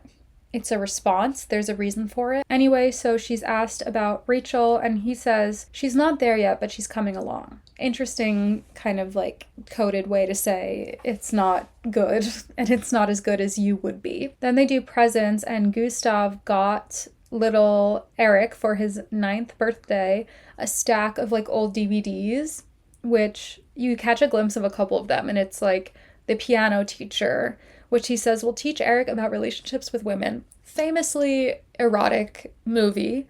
And this other Monica Bellucci movie also seems quite sensual. So it's just such a funny way of like him, again, only being able to connect through film. Like literally his job is movie. All he thinks about, eats, sleeps, breathes, movies. Is that hypocritical coming from me on a podcast about movies? I don't think so, because I care about a lot of other things, okay? I also care about books and TV shows and politics and makeup and nail polish and fashion and public transit and walkable communities and friends and family. I contain multitudes. Gustav does not contain multitudes. Gustav contains film. I also think, of course, it shows how out of touch he is with like what's appropriate for young children, because these movies are not appropriate for young children, and Errick is literally 9. There's a sprinkle of potentially like toxic masculinity and patriarchy in there with him wanting this young boy to like learn about sex and women. You have to think if this was his granddaughter, he probably would not be gifting those same DVDs. So then there's that little angle of like, is his relationship with his daughters also fraught because of his fraught relationship with women in general? Would it be different if they were his sons? Like, he doesn't seem to have a great relationship with women in his life. He doesn't have many like platonic female friends. Everything we see of him is being kind of a bachelor, flirting, hooking up. His friends are all men. Rachel is really his most like successful platonic friendship with a woman, and it's just 1 month old or whatever, and she's much younger than him. So I think there is also that dynamic where he doesn't know how to connect with women, and he resorts to kind of stereotypical like manly things to connect with men and boys. And he has not been in Errick's life, so he's not on close terms to know like, oh, this kid's really into Roblox right now. He's like, what do kids like? I don't know. Film. But Nora sees Errick open these DVDs and she finds it hilarious. She immediately starts laughing like, typical dad, like he's so ridiculous. It's a little glimmer of hope that maybe she does actually kind of like share a sense of humor with him. Maybe they have some common ground they can meet on. And so later they share a cigarette, and then they're hanging out with Agnes, and Gustav ruins everything by being an absolute dickheads. So he rips into Nora in this scene. Okay, let's set the stage. But this is like a disaster. Gustav is giving Nora some unsolicited advice, which everyone loves hearing, right? We all love unsolicited advice, especially creatives in careers that are full of unsolicited advice and unprompted feedback, like acting. So Gustav tells Nora that she should write her own scripts. Like, look at Rachel. She has her own production company. I mean, this is wrong on so many levels. Rachel has specifically complained to Gustav about feeling a lack of control over her creative efforts. So it's not even true that Rachel has achieved some greater level of creative discernment than Nora in her career. And then he's also saying that like Nora needs to have more of this control because actresses, specifically actresses, not actors, gender neutral, actresses are always waiting to be wanted. They have no control. They're desperate for attention, and it erodes the self-esteem over time. The irony. He is always waiting to be wanted. He wants his own kids to want his advice and concern. He's desperate for their attention. He wants recognition for his movies. He wants praise. He wants funding. He's just as insecure and desperate as any actress, so this is quite rich coming from him. Furthermore, for him to say it erodes the self-esteem over time, he's implying that like what's wrong with Nora, what's eating Gilbert Grape, is that she's an actress, which has made her feel insecure. Could it maybe have anything to do with you abandoning her as a child? Don't you think maybe disappearing in her early childhood, don't you think maybe that eroded her self-esteem? But no, it has to be her own fault. It has to be the acting. Nothing to do with him. And he just keeps going with these like random digs. He's like, I could never have married an actress. Okay. Commenting on Nora's like desirability as a wife when she's single and her sister is successfully married with a kid. It's just like crazy how he keeps saying the most hurtful possible things. She's so incredulous at everything he's saying. She's almost like speechless, but she quips back at the "I can never marry an actress" with, "Oh, but fucking them was okay." Like I said, like everything we know about his relationship with women is not great. And he's like, artists need freedom. Such a typical toxic masculinity thing to say. No accountability. As long as you're an artist, as long as you're making good art, you don't have to be a good person, and you don't need to be accountable to anyone for any of your actions. Right? Woody Allen's hunky-dory as long as his movies are good. And then, this conversation is so good. I have every line of dialogue followed by like a paragraph of notes, because this is what I'm saying, where it feels like the dialogue is so real, like it was recorded on a voice recorder at a Thanksgiving dinner. Everything is so real. These sentiments are so true. And I just had so many thoughts about like literally every word. So he says artists need freedom, and Nora goes, "Then don't have kids, Papa." I think Papa's just dad in Norwegian. "Then don't have kids, Dad." He's like, "Don't say that. You two are the best thing that ever happened to me." The audacity. The audacity of this man, as if children are just something that happened to you, regardless of how you treat them. It's very self-centered. It's about him. He's not thinking about them as whole human beings with souls. Rightfully so. Nora shoots back. "Then why were you never there?" That's the elephant in the room. She kind of like is really laying the cards on the table. It's not that he beat them or even yelled at them. It's just that he was not there. It's an absence. Absence is passive, but neglect and abandonment are abuse. And it's really hard to confront parents about this, because it's so easy for them to be like, "Well, that's not true. I was there," or "Well, you didn't even want me there." It's much more ambiguous than like, "You hit me." The little prick. He starts like laughing dismissively at this, and he's like, "Oh, everyone's mad at Dad, huh? Dad's the bad guy. But you guys turned out okay." Nora reads my mind again. She says, "How do you know? You don't even know us." Exactly. He has no idea how they feel, as far as Nora knows. Interestingly, like throughout this movie, we will find out that actually Gustav knows very well that they didn't just turn out fine, and he knows that Nora suffers. I mean, at this point, we already know that he calls her drunk, worrying about her. So it's just disingenuous of him, and it's him being in denial to say, "You turned out okay." He knows it's not that simple, and he knows that that's not exactly true emotionally. At this point, you might have even forgotten that Agnes is in the room. But Agnes is here as this whole tennis match is going down. And when Nora says, "How do you know we turned out fine? You don't even know us." Agnes pipes up and she's like, "Stop exaggerating," accusing Nora of exaggerating how bad the state of affairs is between them and Gustav. And Nora looks so hurt and betrayed by Agnes saying this. She turns to her and she's incredulous. She's like, "Exaggerating?" She fully expects Gustav to be a total piece of shit and hurt her feelings, but she expects Agnes to be on her team. She doesn't expect Agnes to turn on her too.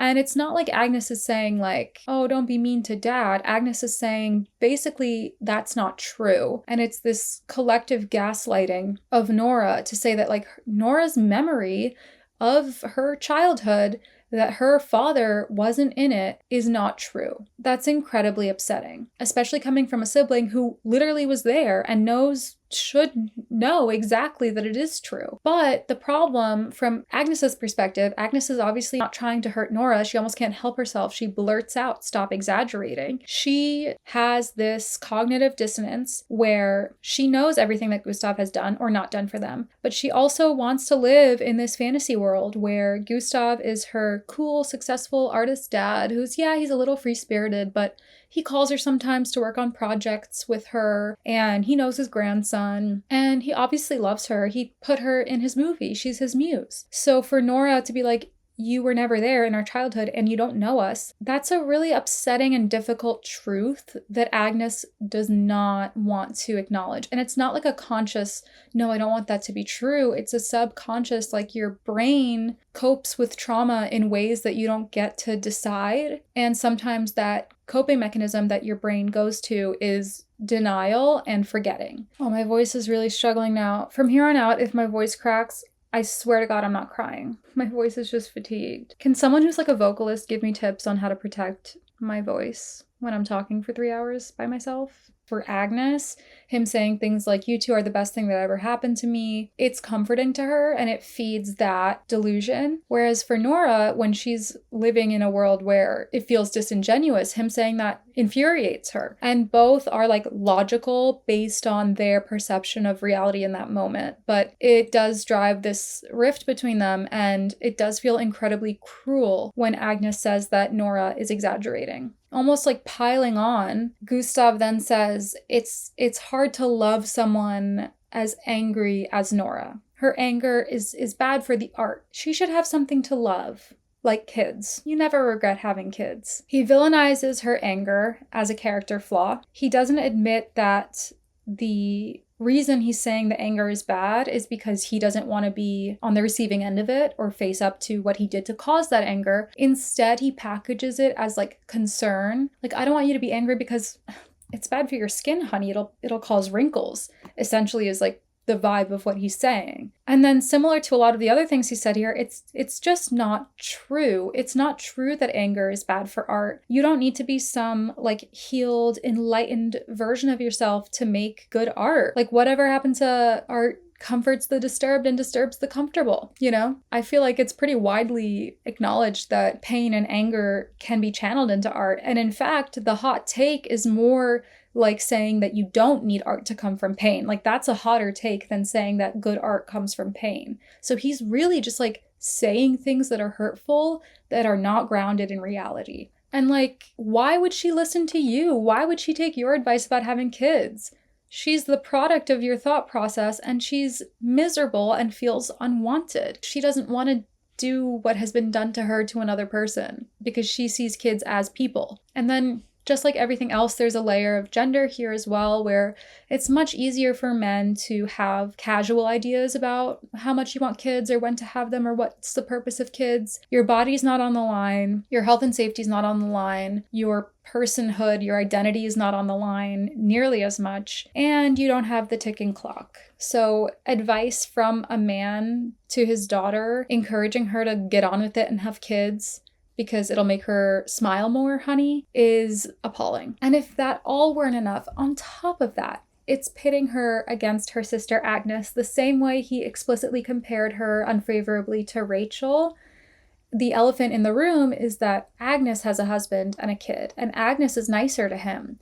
So he's basically saying, like, your sister is happier than you and doing better than you because she has a kid, and you are failing in that regard. Whether or not he even knows consciously that that's what he's doing, he's rewarding Agnes for going easy on him and not pulling him up on his long list of wrongdoings. And he's punishing Nora for trying to hold him accountable by criticizing everything she does and like coming up with all of these other reasons why Nora's unhappy and why she's a failure, other than the reasons that she is confronting him about, which is the ways that he hurt her. It's all so fucked up. After taking this emotional beating, really is what it is, we see Nora leave and she walks through a doorway. We like cut to the other side of the doorway as she walks through, and she kind of like collapses and falls to the floor and starts sobbing viscerally. Renata Reinsova, the acting, it was so moving. I really cried with her. I felt her physical pain, and I am always moved by these like scenes where someone leaves a room and then cries. Same with in Deliver Me From Nowhere. One of the scenes I actually did like was when Faith like walks into the kitchen of the diner and then collapses and sobs as Bruce says he's moving to California. Don't even get me started. This felt much more impactful than that, of course, but that same dynamic of like being so hurt and needing to let it out, but you don't want them to see you cry. So I'm like, well, yeah, she can't keep it together forever. She's really getting it from all sides and getting it pretty bad here. But after a minute of her doing this crazy sobbing, we find out actually it's her on a stage. We cut wide. She's doing an acting audition. that was a fun kind of like unreliable narrator moment from the filmmakers. And I loved the way that it directly refuted the idea that anger makes your art bad or pain makes your art bad, because here Nora is translating her real pain and hurt and anger into such a moving performance. There's this scene I'm gonna kind of speed through because I don't care about it that much, but Gustav goes to meet his old filmmaking colleague friend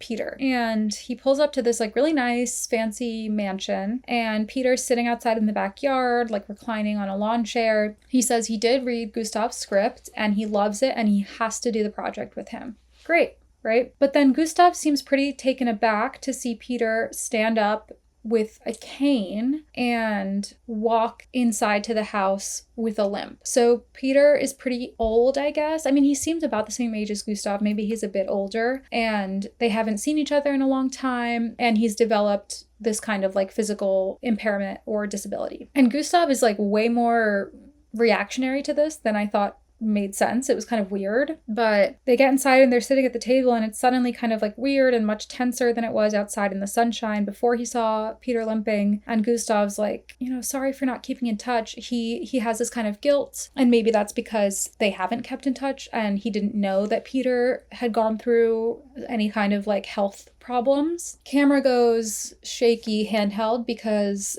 their whole relationship dynamic kind of hangs in the balance right now, and it's all falling apart. Even though Peter so emphatically is like, I love this, I really want to do this project, and clearly Gustav had pitched it to him, asking him to take part, Gustav then replies like, all right, well, I'll let you know if it works out, because Netflix wants to say as well. So he's suddenly backpedaling what seemed like a straight up offer and saying like, well, I don't have total control over it, so we'll see. And the only catalyst in between then and now is seeing that Peter is disabled. So it's like really messed up and weird of Gustav. And Peter obviously like clocks that and is kind of surprised by how shitty that is of Gustav, and he's like, okay, so that's how it is. And Gustav is as bad as he feels, he is like, yeah, that's how it is. Gustav has this thing where he like feels guilty, but he's also like resigned to his own shittiness as a father, as a friend, as a person. So Gustav then goes home back to the house, and he has a little bout of drinking, which leads to him calling Nora.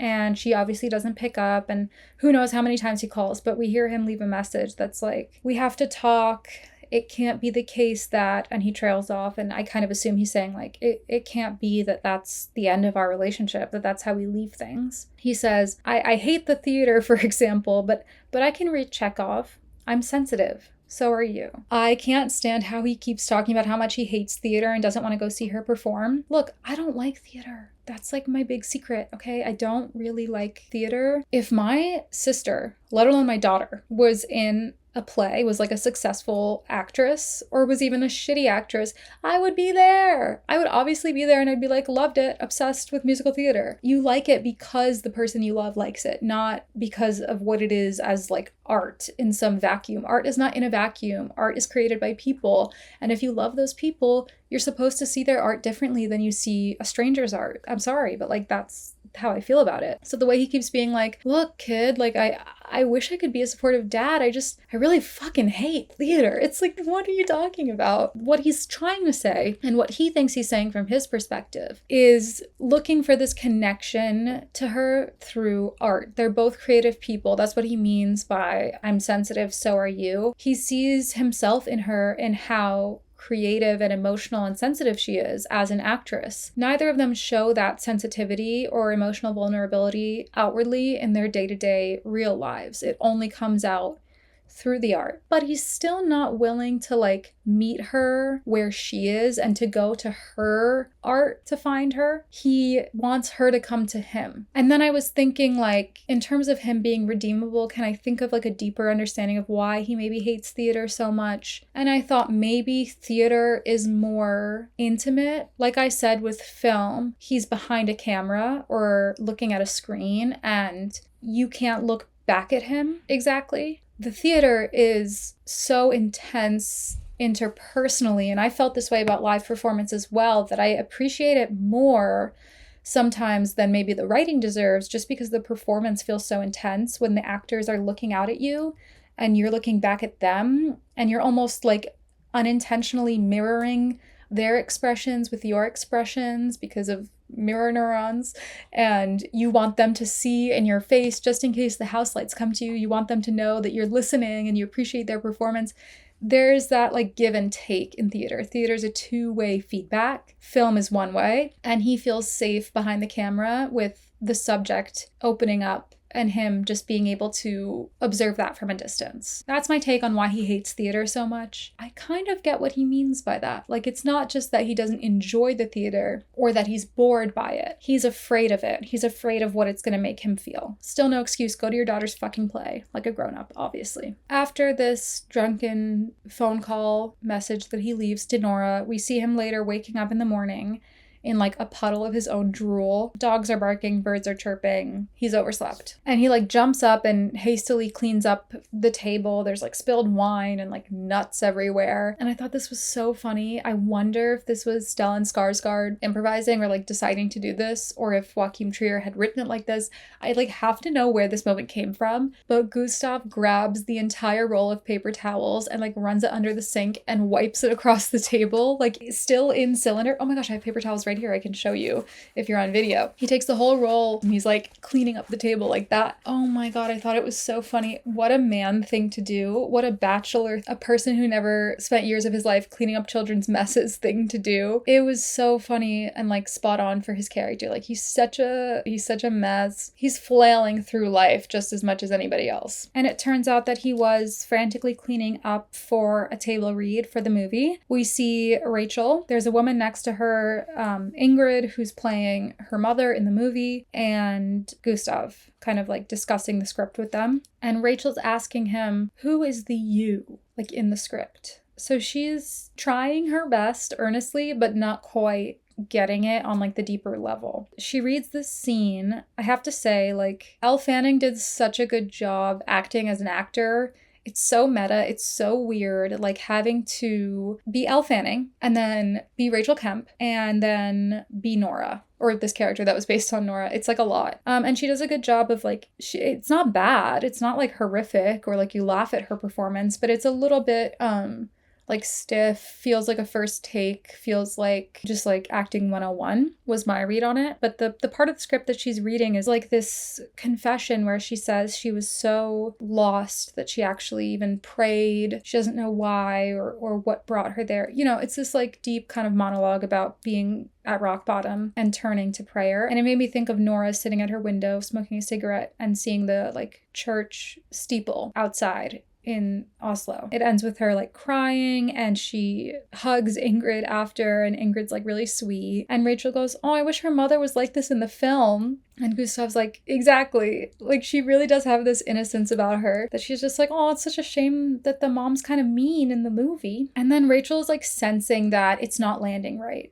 Like she feels that she's not doing it right. So she's kind of like fishing around for what to fix. And she comes up with like saying that maybe she should be reading it with an accent. She's like, maybe I should have an accent, you know, like Ingrid. Ingrid's like, I don't have an accent. And she says it in a pretty like distinct Swedish or Norwegian accent. Rachel asks Gustav why the character decides to kill herself. And it's like, that's kind of the whole point. So unsurprisingly, Gustav is like, I mean, why do you think? I think you have to find your own reason. I do think the actor is responsible for doing the character analysis to come up with at least an idea of why before asking why.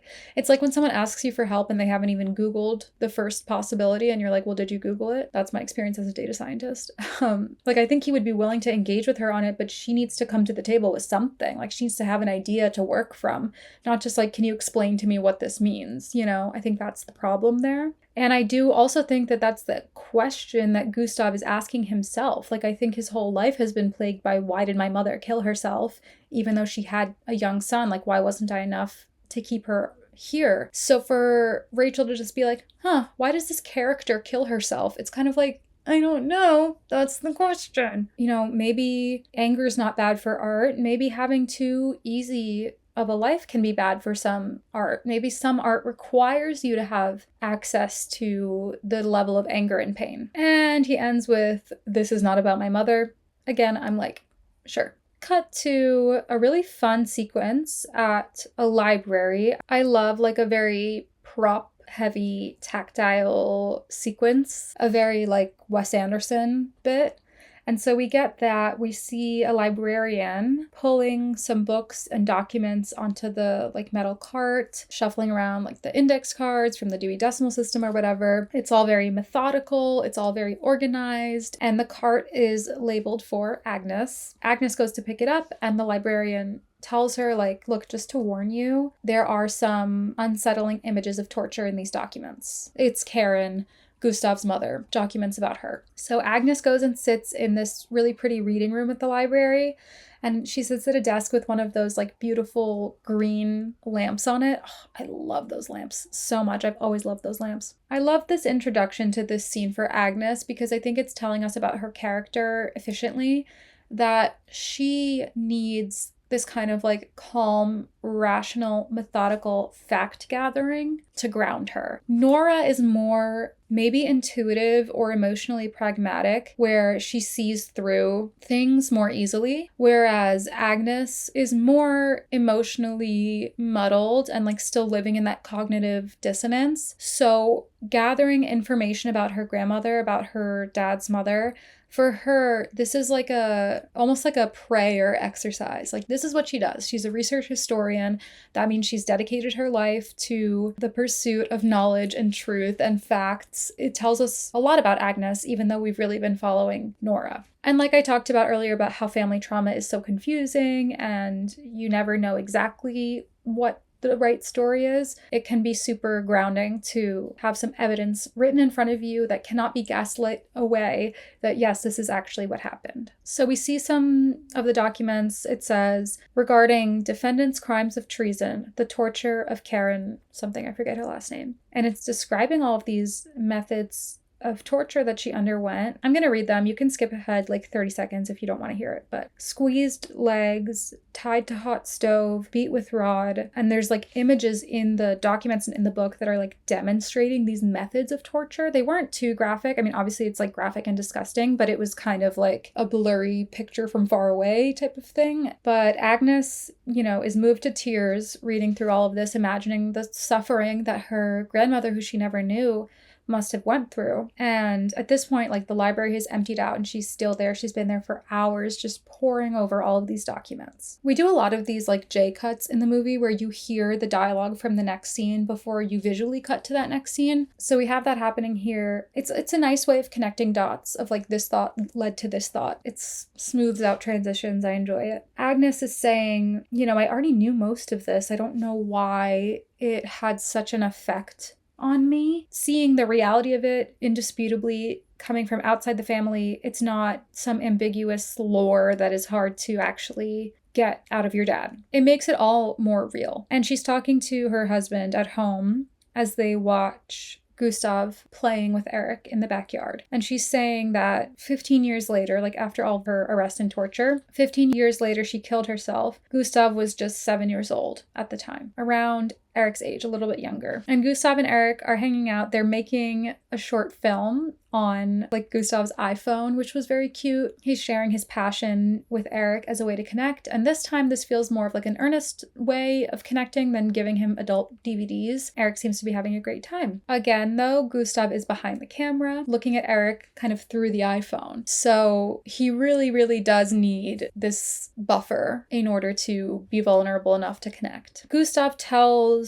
Agnes that he wants Errick to play Rachel's son in the film. And Agnes is kind of hesitant, but she doesn't outright say no. She's like, let me think about it. I don't know. And he's like, okay, read the script. Speaking of Rachel, Rachel's kind of crashing out. So we see her in her hotel room, pacing around, listening to like YouTube clips of Norwegian accents, trying to practice her Norwegian accent. Her hair has been dyed brown, conspicuously looking like Nora's hair. You also see her laying in bed stalking Nora on Instagram. So she has found like Gustav on Instagram, somehow found Nora, and she's realizing that Gustav is kind of trying to turn her into Nora. She's feeling insecure. There's no way she can measure up to being this person that she's just not. Not that, I mean, that's the whole point of acting, right? You act as things that you're not. But she's just not accessing this intimately in any way. And now she's realizing who she's supposed to be measuring up to and that she's not measuring up. So she actually goes and finds Nora at the theater to meet her, and obviously Rachel recognizes her and knows who she is. And they look eerily similar together. Like they both have their hair up in a claw clip or something and like similar colored coat on. This is also kind of the most serious we've seen Rachel be so far. Like she's not her bubbly, giggly self at this moment. She's like taking this very seriously. So she asks Nora, why didn't you want to do the role with your dad? And Nora says, I can't work with him. We can't talk. If you can hear my stomach grumbling, mind your business. Rachel confesses to Nora. Rachel's so open, by the way, and so unguarded compared to all of these people, but she tells Nora that she thinks Gustav made a mistake casting her in the film. I can't get a handle on her. She's talking about the character. She says that her sadness is overwhelming. And you can see Rachel being overwhelmed by the sadness of the role. She seems heavier and sadder, and not in a good way, not in like a method way, but like she's not capable of kind of like carrying that. And again, like I definitely don't think that actors have to have a traumatic life to make good art about traumatic experiences at all. But I think the point of this is to show why this role was so specifically for Nora, because Gustav knew that Nora had access to these emotions because she had felt them herself. Rachel says she doesn't want to disappoint Gustav, and Nora is like,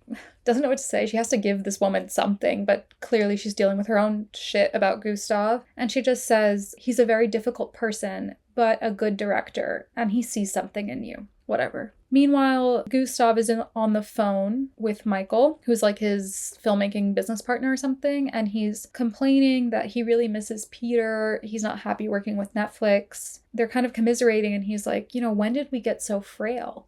So that is why he had such a hard time seeing Peter having like mobility issues, is because it reflects on his own age and mortality. I still think his reaction was like bizarre and cruel, but he doesn't want to face the fact that he's elderly and aging, because that means he needs to deal with his past, reconcile with his daughters before it's too late. All of that kind of like heavy emotional burden comes with the realization that you're in the winter of your life. And his friend Michael is like, this might be our last film. You've never confronted this theme so directly before. We are gonna make this film. It's also just an acknowledgement to the audience that like, this is him trying to close out his career with something more personal than any of his other work. Agnes asks Gustav, why don't we go see Nora's premiere together? She's trying to help foster that connection. And Gustav kind of like hems and haws, and he's like, okay, I mean, I'll have to go there directly. I have something before. I'll meet you there. So he's not going to go with Agnes, but he says he's going to be there. And I was kind of like, that sounds like a person who's not going to that premiere. But the crowd is kind of like bustling excitedly into the theater. It's a big crowd, looks like a successful premiere just in terms of like ticket sales. But we see Evan and Agnes in the audience kind of from like a wide shot. And the seat next to Agnes is very conspicuously empty, while the rest of the theater is like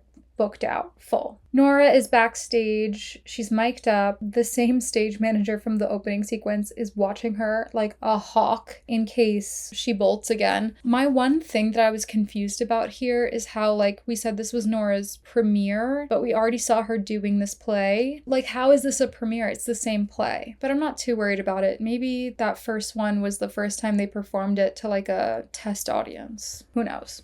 But yeah, Nora's mic'd up, looking nervous. The stage manager woman is like staring her down, like, do not dare run away this time. And then that music starts. It's this really like foreboding gothic kind of music. And Nora just walks out. She strides out confidently onto the stage. Her stage fright is nowhere to be seen, or at least it seems like she has really gotten a handle on it. And similar to that opening scene, we don't like watch the performance. We see her walk out on stage, and then we cut to afterwards. There's kind of like a reception in the lobby outside the theater. People are congratulating Nora. Everyone is like heaping praise on her. She's incredible. She's a revelation. And you do believe it. Like, you believe that she's an amazing actor. Agnes and Evan approach, and they're kind of looking nervous. Agnes is like, how come you haven't been answering my calls? Like, are you okay? And Nora's response is just like, where's Dad? And of course he didn't show. That fucker. it's just sad and like awkward. Agnes probably feels responsible for kind of like getting Nora's hopes up and then letting her down. But Agnes and Evan are like, well, we got a babysitter anyway, so do you want to like come get a drink with us? And as is her pattern, Nora kind of retreats when she's sad or hurt. And instead of like maybe getting a drink and talking to your two closest family members, your sister and brother-in-law, about how hurt you are, you know, she doesn't feel really like the door is open to do that. Rightfully so, right? Because when she talks about how her dad has failed her, Agnes reacts poorly to that. So she just retreats into herself, and then ultimately she is like alone with that sadness. So cut to Nora alone with that sadness, lying on the floor in her apartment. Something about lying on the floor. It's like when you're too sad to lie on your bed. And then we do another J cut where we hear her calling in to cancel her performance that night, like I guess the next night. And she's like, I know I've never canceled before, but I'm just really sick. Can we please not do this show? It does seem really out of character for how like passionate and dedicated she is and how much she loves being on stage. It's like kind of alarming for her to do that. And as Nora is like wallowing in a bit of a pit, we see Gustav, Nora, and Agnes, all of their faces on screen are kind of like cross-dissolving, blending in together with like the light source moving and really high contrast on their faces. It was an interesting visualization of like Nora's heart and head right now, feeling so entangled in her ties to her sister and her father, but at the same time like trying to sort out who and what she is as an individual and who and what they are as individuals and how it all fits together. Because the thing about family is like any argument you have or disagreement you have, it's not the same as a conflict with a person outside of yourself because you feel that you're a part of them and they're a part of you. So it's also like a conflict with the parts of yourself that you see in them. And it adds this like layer of confusion. I know I keep saying confusion, but it is confusing. This layer of confusion and disorientation and like self-loathing that I think Nora suffers with. As the audience, knowing that Nora has a history of suicidality, this was really scary. Like I did worry that she was going to maybe attempt suicide. I think that was the point because Agnes is thinking the same thing and is like also very worried about her sister. Gustav shows up to Agnes's apartment with the script for Errick, and Agnes is like, look, I don't know if it's a good idea. Like, I'm just not sure about putting Errick in that position. And Gustav's like, why? He wants to do it. So without Agnes and Evan's knowledge or consent, Gustav has gone ahead and like promised little Errick he's going to be a movie star, which is obviously an overstep and is messed up. And again, is emotionally manipulative because now if Agnes doesn't want Errick to be in it, she's going to have to be the bad guy, ruining all the fun that Grandpa wanted to have. And then in like trying to convince Agnes, he brings up that having her in his film is his happiest memory. Ooh, he drops these real lines that just like hook you in the heart. And it's like all that your kid wants to hear from you, you know? This kind of finally like breaks Agnes and she's like, okay, Errick's definitely not going to be in the film now. This is Agnes's like breaking point. This is the straw that broke the camel's back. So it took her son being in the picture and potentially being hurt by Gustav for her to kind of like face the realization. She was forced to face the facts of like, was it really healthy for her to be in his film? Because she loves her son and she wants to protect her son. So that's the catalyst for her to really like face up. And I really loved how clear the characters' motivations were, how real they felt, that Agnes didn't just wake up one day and decide to be on Nora's side. Nora has already gone through really dark times, and Agnes loves her, but that didn't change Agnes's relationship with her dad. It took Agnes's son being in the crosshairs and being at risk of emotional damage for her to really wipe the Vaseline off her eyeballs. And she tells him that being in his movie, she says, it was the best time. I was the center of the universe. But then you vanished. And I don't get how you can be so close and then just disappear. So exactly. Gustav infuriatingly doesn't acknowledge any of what she's just said. And he's like insisting she just needs to read the script and it'll change her mind. I was so mad. I was like, are you serious? And she's mad too. She's like, I'm not gonna read your fucking script. And I remember feeling like pretty relieved. I was like, finally, like Agnes has come to this point. But later, she's tempted. She does kind of page through the script and start to read it. And then she gets hooked. She can't stop reading. It's a page turner. And we get this like montage of her reading all throughout the night, like in the bath, in bed. I kind of hate that he was right. Thought she needed to read it, but he was right. Gustav is having a cigarette alone at the house when Rachel pulls up unexpectedly and she seems nervous. So he reads the writing on the wall and he opens the conversation with, "So you don't want to do the film." She seems really sad and like sorry, but she's just saying like, I don't want to let you down, but it doesn't feel right. You've asked me to dye your hair like your daughter, and I really feel that you don't want this film to be in English. I'm sorry. And it's so refreshing how straight up she is. She doesn't like flinch away from what's really going on, which is that he is trying to transform her into Nora. It doesn't feel right as an actor. And he's like, "No, I let you down, Rachel. I'm sorry." Most actors would just do it anyway, knowing it was wrong, or they would just leave. So you're a good person. And he like hugs her and like holds her like a father. This was sad to see how easy it was for him to hear it from her and then to acknowledge his wrongdoing and apologize to her. Like all of this is kind of like a play act of what he needs to do with his kids that he apparently is not capable of doing. Obviously, this is so much lower stakes and it's so easy because it's just not that deep, but it is still deep, and he is able to like apologize to her and communicate in such a kind and open way. It's like you just really want him to be able to do that with his daughters. And then Gustav is left alone in the house, and we see him from outside the house. We look through the windows and it's quiet. He's alone. He's drinking. He's framed by the windows, looking kind of trapped, looking small. And I had this thought in my mind of like, who's been left behind in the house alone now? How does it feel? Obviously, he already knows how horrible that is when his mother died, so. And then we get this really good scene with really good cinematography where we almost do a dance back and forth inside, outside the house. So we're looking at Gustav, who's inside the house, from outside, right? Then we cut across the 180-degree line, which if you listen to this podcast, you know what I'm talking about. And we're looking at Gustav from inside the house as he looks out the window. We're facing the window from inside now. The music kind of turns dark and his mood shifts. He seems angry. All of a sudden, he walks outside and turns to look at the house. We, from inside the house, see him, and he turns and flips off the house. Like I said, there's this dance of power back and forth between Gustav and the house. He can't let go of the house, even though it holds so much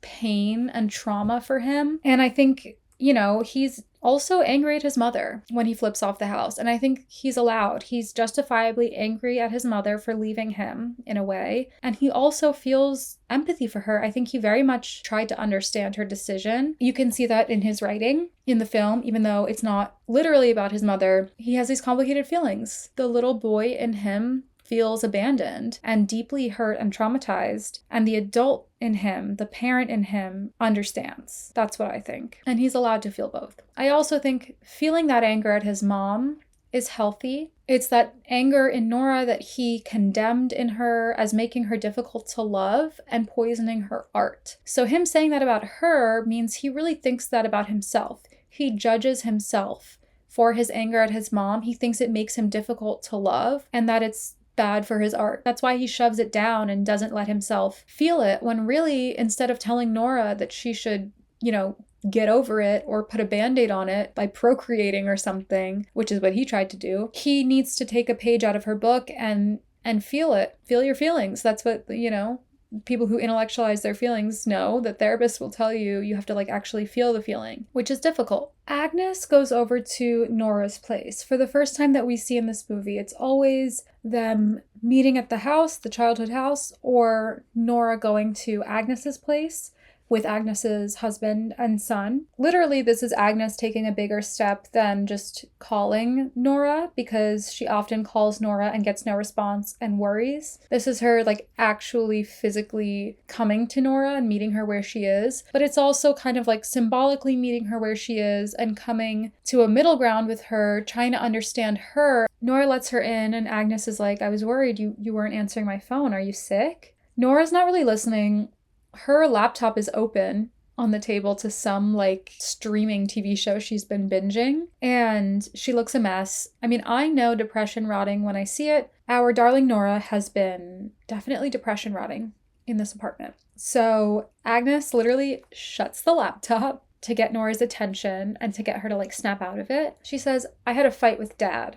But she also says, I read his script. The script was so great. Not at all what I expected. I want you to read it because I sense it's about you. He wrote it for you. It's not about his mother. I thought it was so interesting that she said it's not about his mother, because obviously she knew that the plot like followed how his mother had killed herself. And this whole time, right, he's been saying, it's not about my mother. This movie's not about my mother. And I've been going, okay, sure, Gustav, it's clearly about your mother. But the insight that Agnes has is like, okay, maybe in a sense it's about his mother, but it is actually really about Nora at heart. It kind of lends it more credence than him, who is not the most reliable person, saying like, I wrote this for you, and then casting a movie star. But if Agnes says, look, I read it and I really do think he wrote it about you, that's a different story. Agnes takes the script out of her bag. She brought it over and she puts it in front of Nora on a certain page, and she says, could you read this bit for me? Don't mind that it's a little overwritten. It's the same monologue that we heard Rachel do at the table read about being in a crisis, crying, for some reason finding yourself turning to prayer. I'm not doing it justice. It really is a very moving and beautiful monologue, especially the way that Nora reads it. But there's no reason for me to recreate it here. I think you should go see the movie if this is after you've seen the movie and you want to remember it. Eventually it must be on streaming. There must be a clip of it, but I'm not going to do the monologue. And anyway, I don't have the script. So I'm sitting in the movie theater alone at a matinee, not a very packed audience. I'm sobbing during this scene. I'm choking back audible sobs. Nora reading it really does make it sound and feel very different to Rachel reading it. And for that, I mean, Renata and Elle both need so many props and credit for the way that they acted as actors with so much nuance and subtlety. And it's so heartbreaking the way that Nora's reading it, because it becomes clear by her reaction, by how she gets choked up and Agnes gets choked up watching her, that Nora is realizing that Gustav actually does see her. He actually does understand her on some level, and he does hurt knowing that she hurts. You know, like it's an empathetic take on that pain and suffering, which is like something that he never has given her in real life with his own words as Gustav. But that's what she's getting on the page finally, is this like script that says, it's like, I'm so sorry that you have suffered. This comes back to Nora always saying like the problem is that they can't talk, they can't communicate. Like his words to her face to face, like think of that conversation after Errick's birthday party. They're cruel, they're harsh. And that's because his big feelings come up around her. He sees himself in her. He sees all the things that he hates about himself in her, and he takes it out on her. He can't control himself. But that's not a good representation of like how he really feels about her. It's just his weird reaction to her in the moment, like charged by her presence and her perception of him. But in this way, he can do this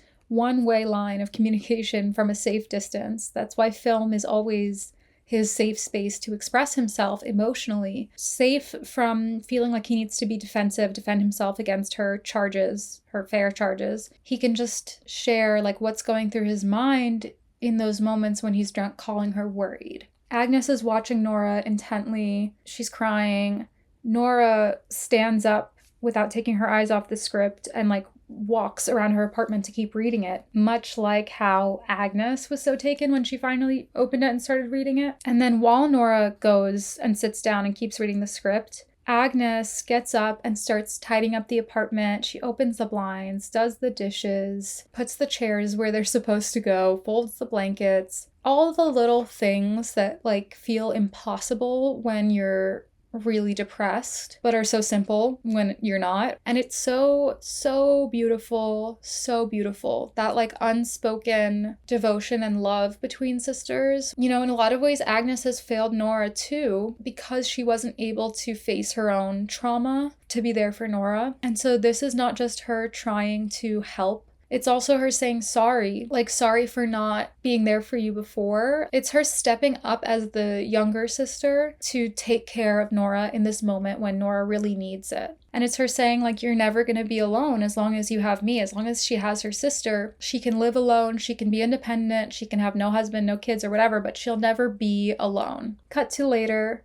they're sitting on the floor, leaning their backs against Nora's bed, and we see them like kind of through a doorway. And it's a very cute image. It evokes girlhood, it evokes sisterhood. It looks like some of the shots that we got in like earlier montages of them as young girls in the house together while their parents were arguing. The shoulder to shoulder intimacy of just being in a room together quietly, feeling as comfortable as if you were really alone. Nora asks Agnes, "Did you tell Dad about my suicide attempt?" And Agnes is like, "No, but I thought the same thing. I thought, does he know? How does he know? It's as if he was there." And Nora's like, "Well, he wasn't.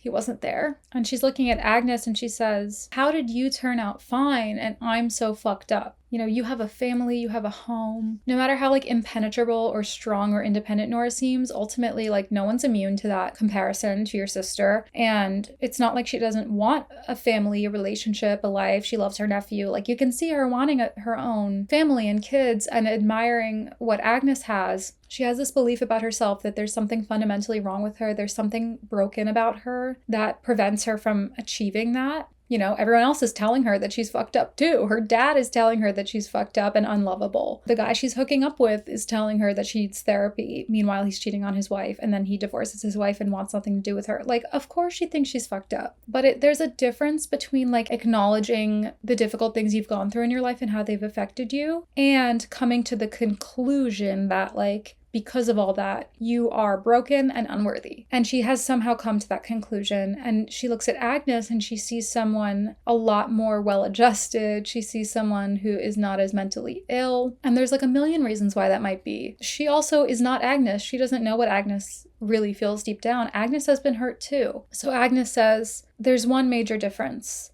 I had you." Oh, this broke me. Literally choking back the sobs. She tells Nora, like, you know, when things were bad, you still woke me up. You washed my hair. You got me to school. And I felt safe.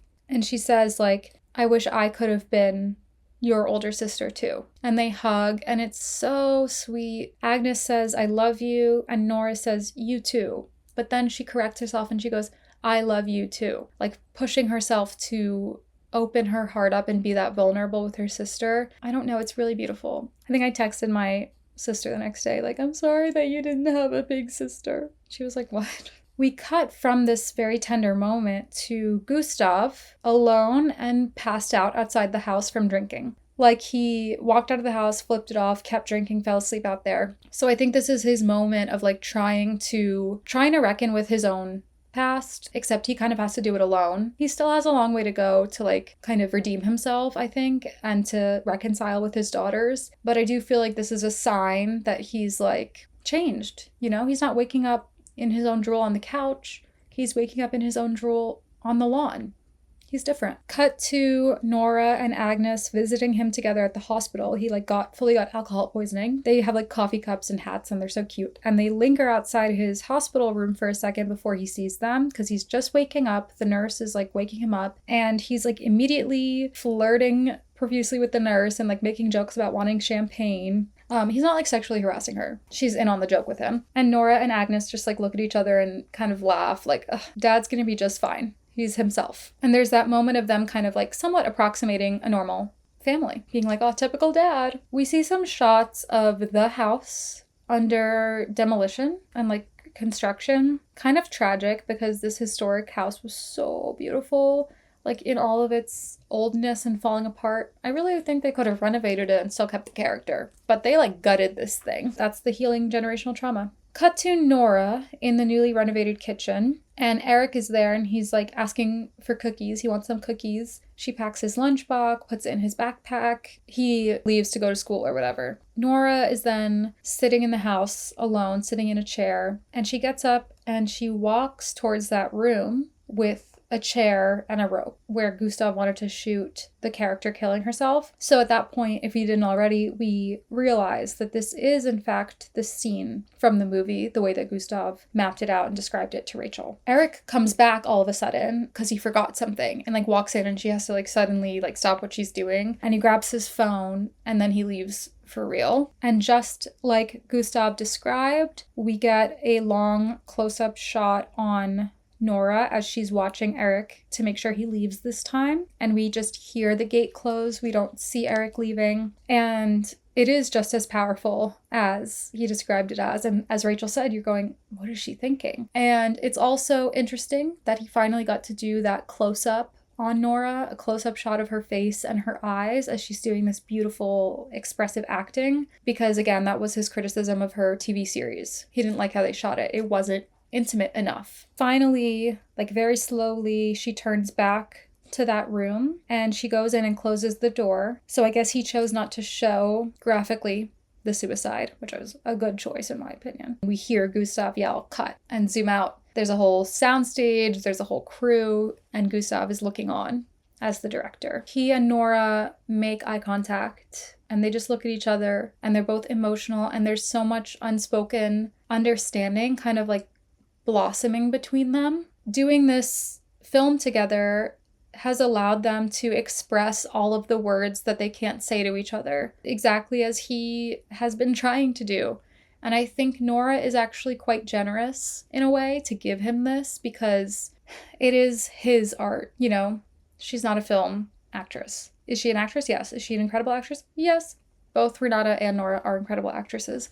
But I do feel like she's chosen mercy in a way. She's chosen to be merciful towards him. Not that her anger was not justifiable, not that her anger was not righteous. And she needed to express it to him, and he needed to understand why she felt that anger. 100%. But he sort of gave her something by writing this for her. So this is her kind of like choosing to be merciful, choosing to say, okay, fine, let's see.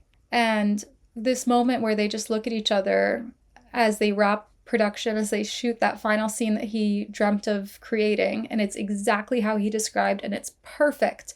And it does have to be Nora. It could not have been Rachel Kemp. You see it all come together. It's really like, it's quite beautiful. And for some reason, seeing this scene play out, I finally also saw that maybe, you know, the movie is about the movie within the movie, Gustav's movie. It's not about his mother, but it's not exactly just about Nora either. It's about his mother, himself, and Nora. It's about the three generations, because I think in Nora's character who kills herself, obviously there's literally the action of his mother, and he sees himself in the boy. And then there's the fact that he somehow intuitively suspected that Nora was suicidal herself, and he sees her in that character. But then on a third level, he sees himself in Nora's character and Nora in the little boy, because he's also aware that he abandoned her. And just as he felt abandoned by his mother, he abandoned his kid too. He didn't kill himself, but he did disappear from her life. He couldn't understand why his mom made that decision. He now has to reckon with the fact that Nora can't understand why he made that decision. The fact that I'm analyzing a movie scene within a movie says a lot, because I think normally I would roll my eyes and be like, please leave me alone. I'm not doing this. This is pretentious garbage. This is not pretentious garbage. This is very sensitive, very beautiful, honest storytelling. I guess that's the end. That's the end of the movie. Joachim Trier has a beautiful artistic vision. This felt so sensitive and so subtle. It really felt like a female gaze to me, like a feminine touch. And I mean that, of course, in the best way possible. I think male filmmakers who can capture women characters with this much depth and complexity, it's a breath of fresh air, because unfortunately, like, that's not often what we get from male filmmakers. R/men writing women. She boobed boobily down the stairs, if you know what I mean. I kind of couldn't believe a man made this. It just felt like such a women's story. And that's what's beautiful about it, right? It's not about gender. It's about human connection. Renata Reinsova, give her all the awards, give her all the flowers. What a woman. Elle Fanning, love her so much. I find her so adorable and charming in real life. Also, I've seen a lot of, like, Elle and Dakota Fanning have been doing lots of press and promo for their respective projects coming out recently, and they've been doing some press together. And I think it's so beautiful that Elle has this really intimate, loving sister relationship in real life. She must have been channeling that as Rachel, because you feel that Rachel has a huge amount of empathy and sympathy for the sisters when she meets them. And she really wants the best for that family. She kind of walks in on something she didn't mean to walk in on, looks around and goes, I'm not supposed to be here right now, but you guys need to talk. Stellan Skarsgård, amazing performance. The woman who played Agnes, let me check her name. Inga Ipsdottir Lilius, I thought she was wonderful as well. So yeah, it was just fantastic. Like, it was just such a good movie. It had the same kind of like tonal and emotional agility as Sorry Baby, which is another favorite of mine from this year. Subject matter, really intense, deep, painful, but the characters were so slice of life. The dialogue was funny. The dialogue was real. It felt so honest. It felt so vulnerable. It didn't have an ego. All of that, I would say, applies to both movies. So I'm sensitive. I'm emotional.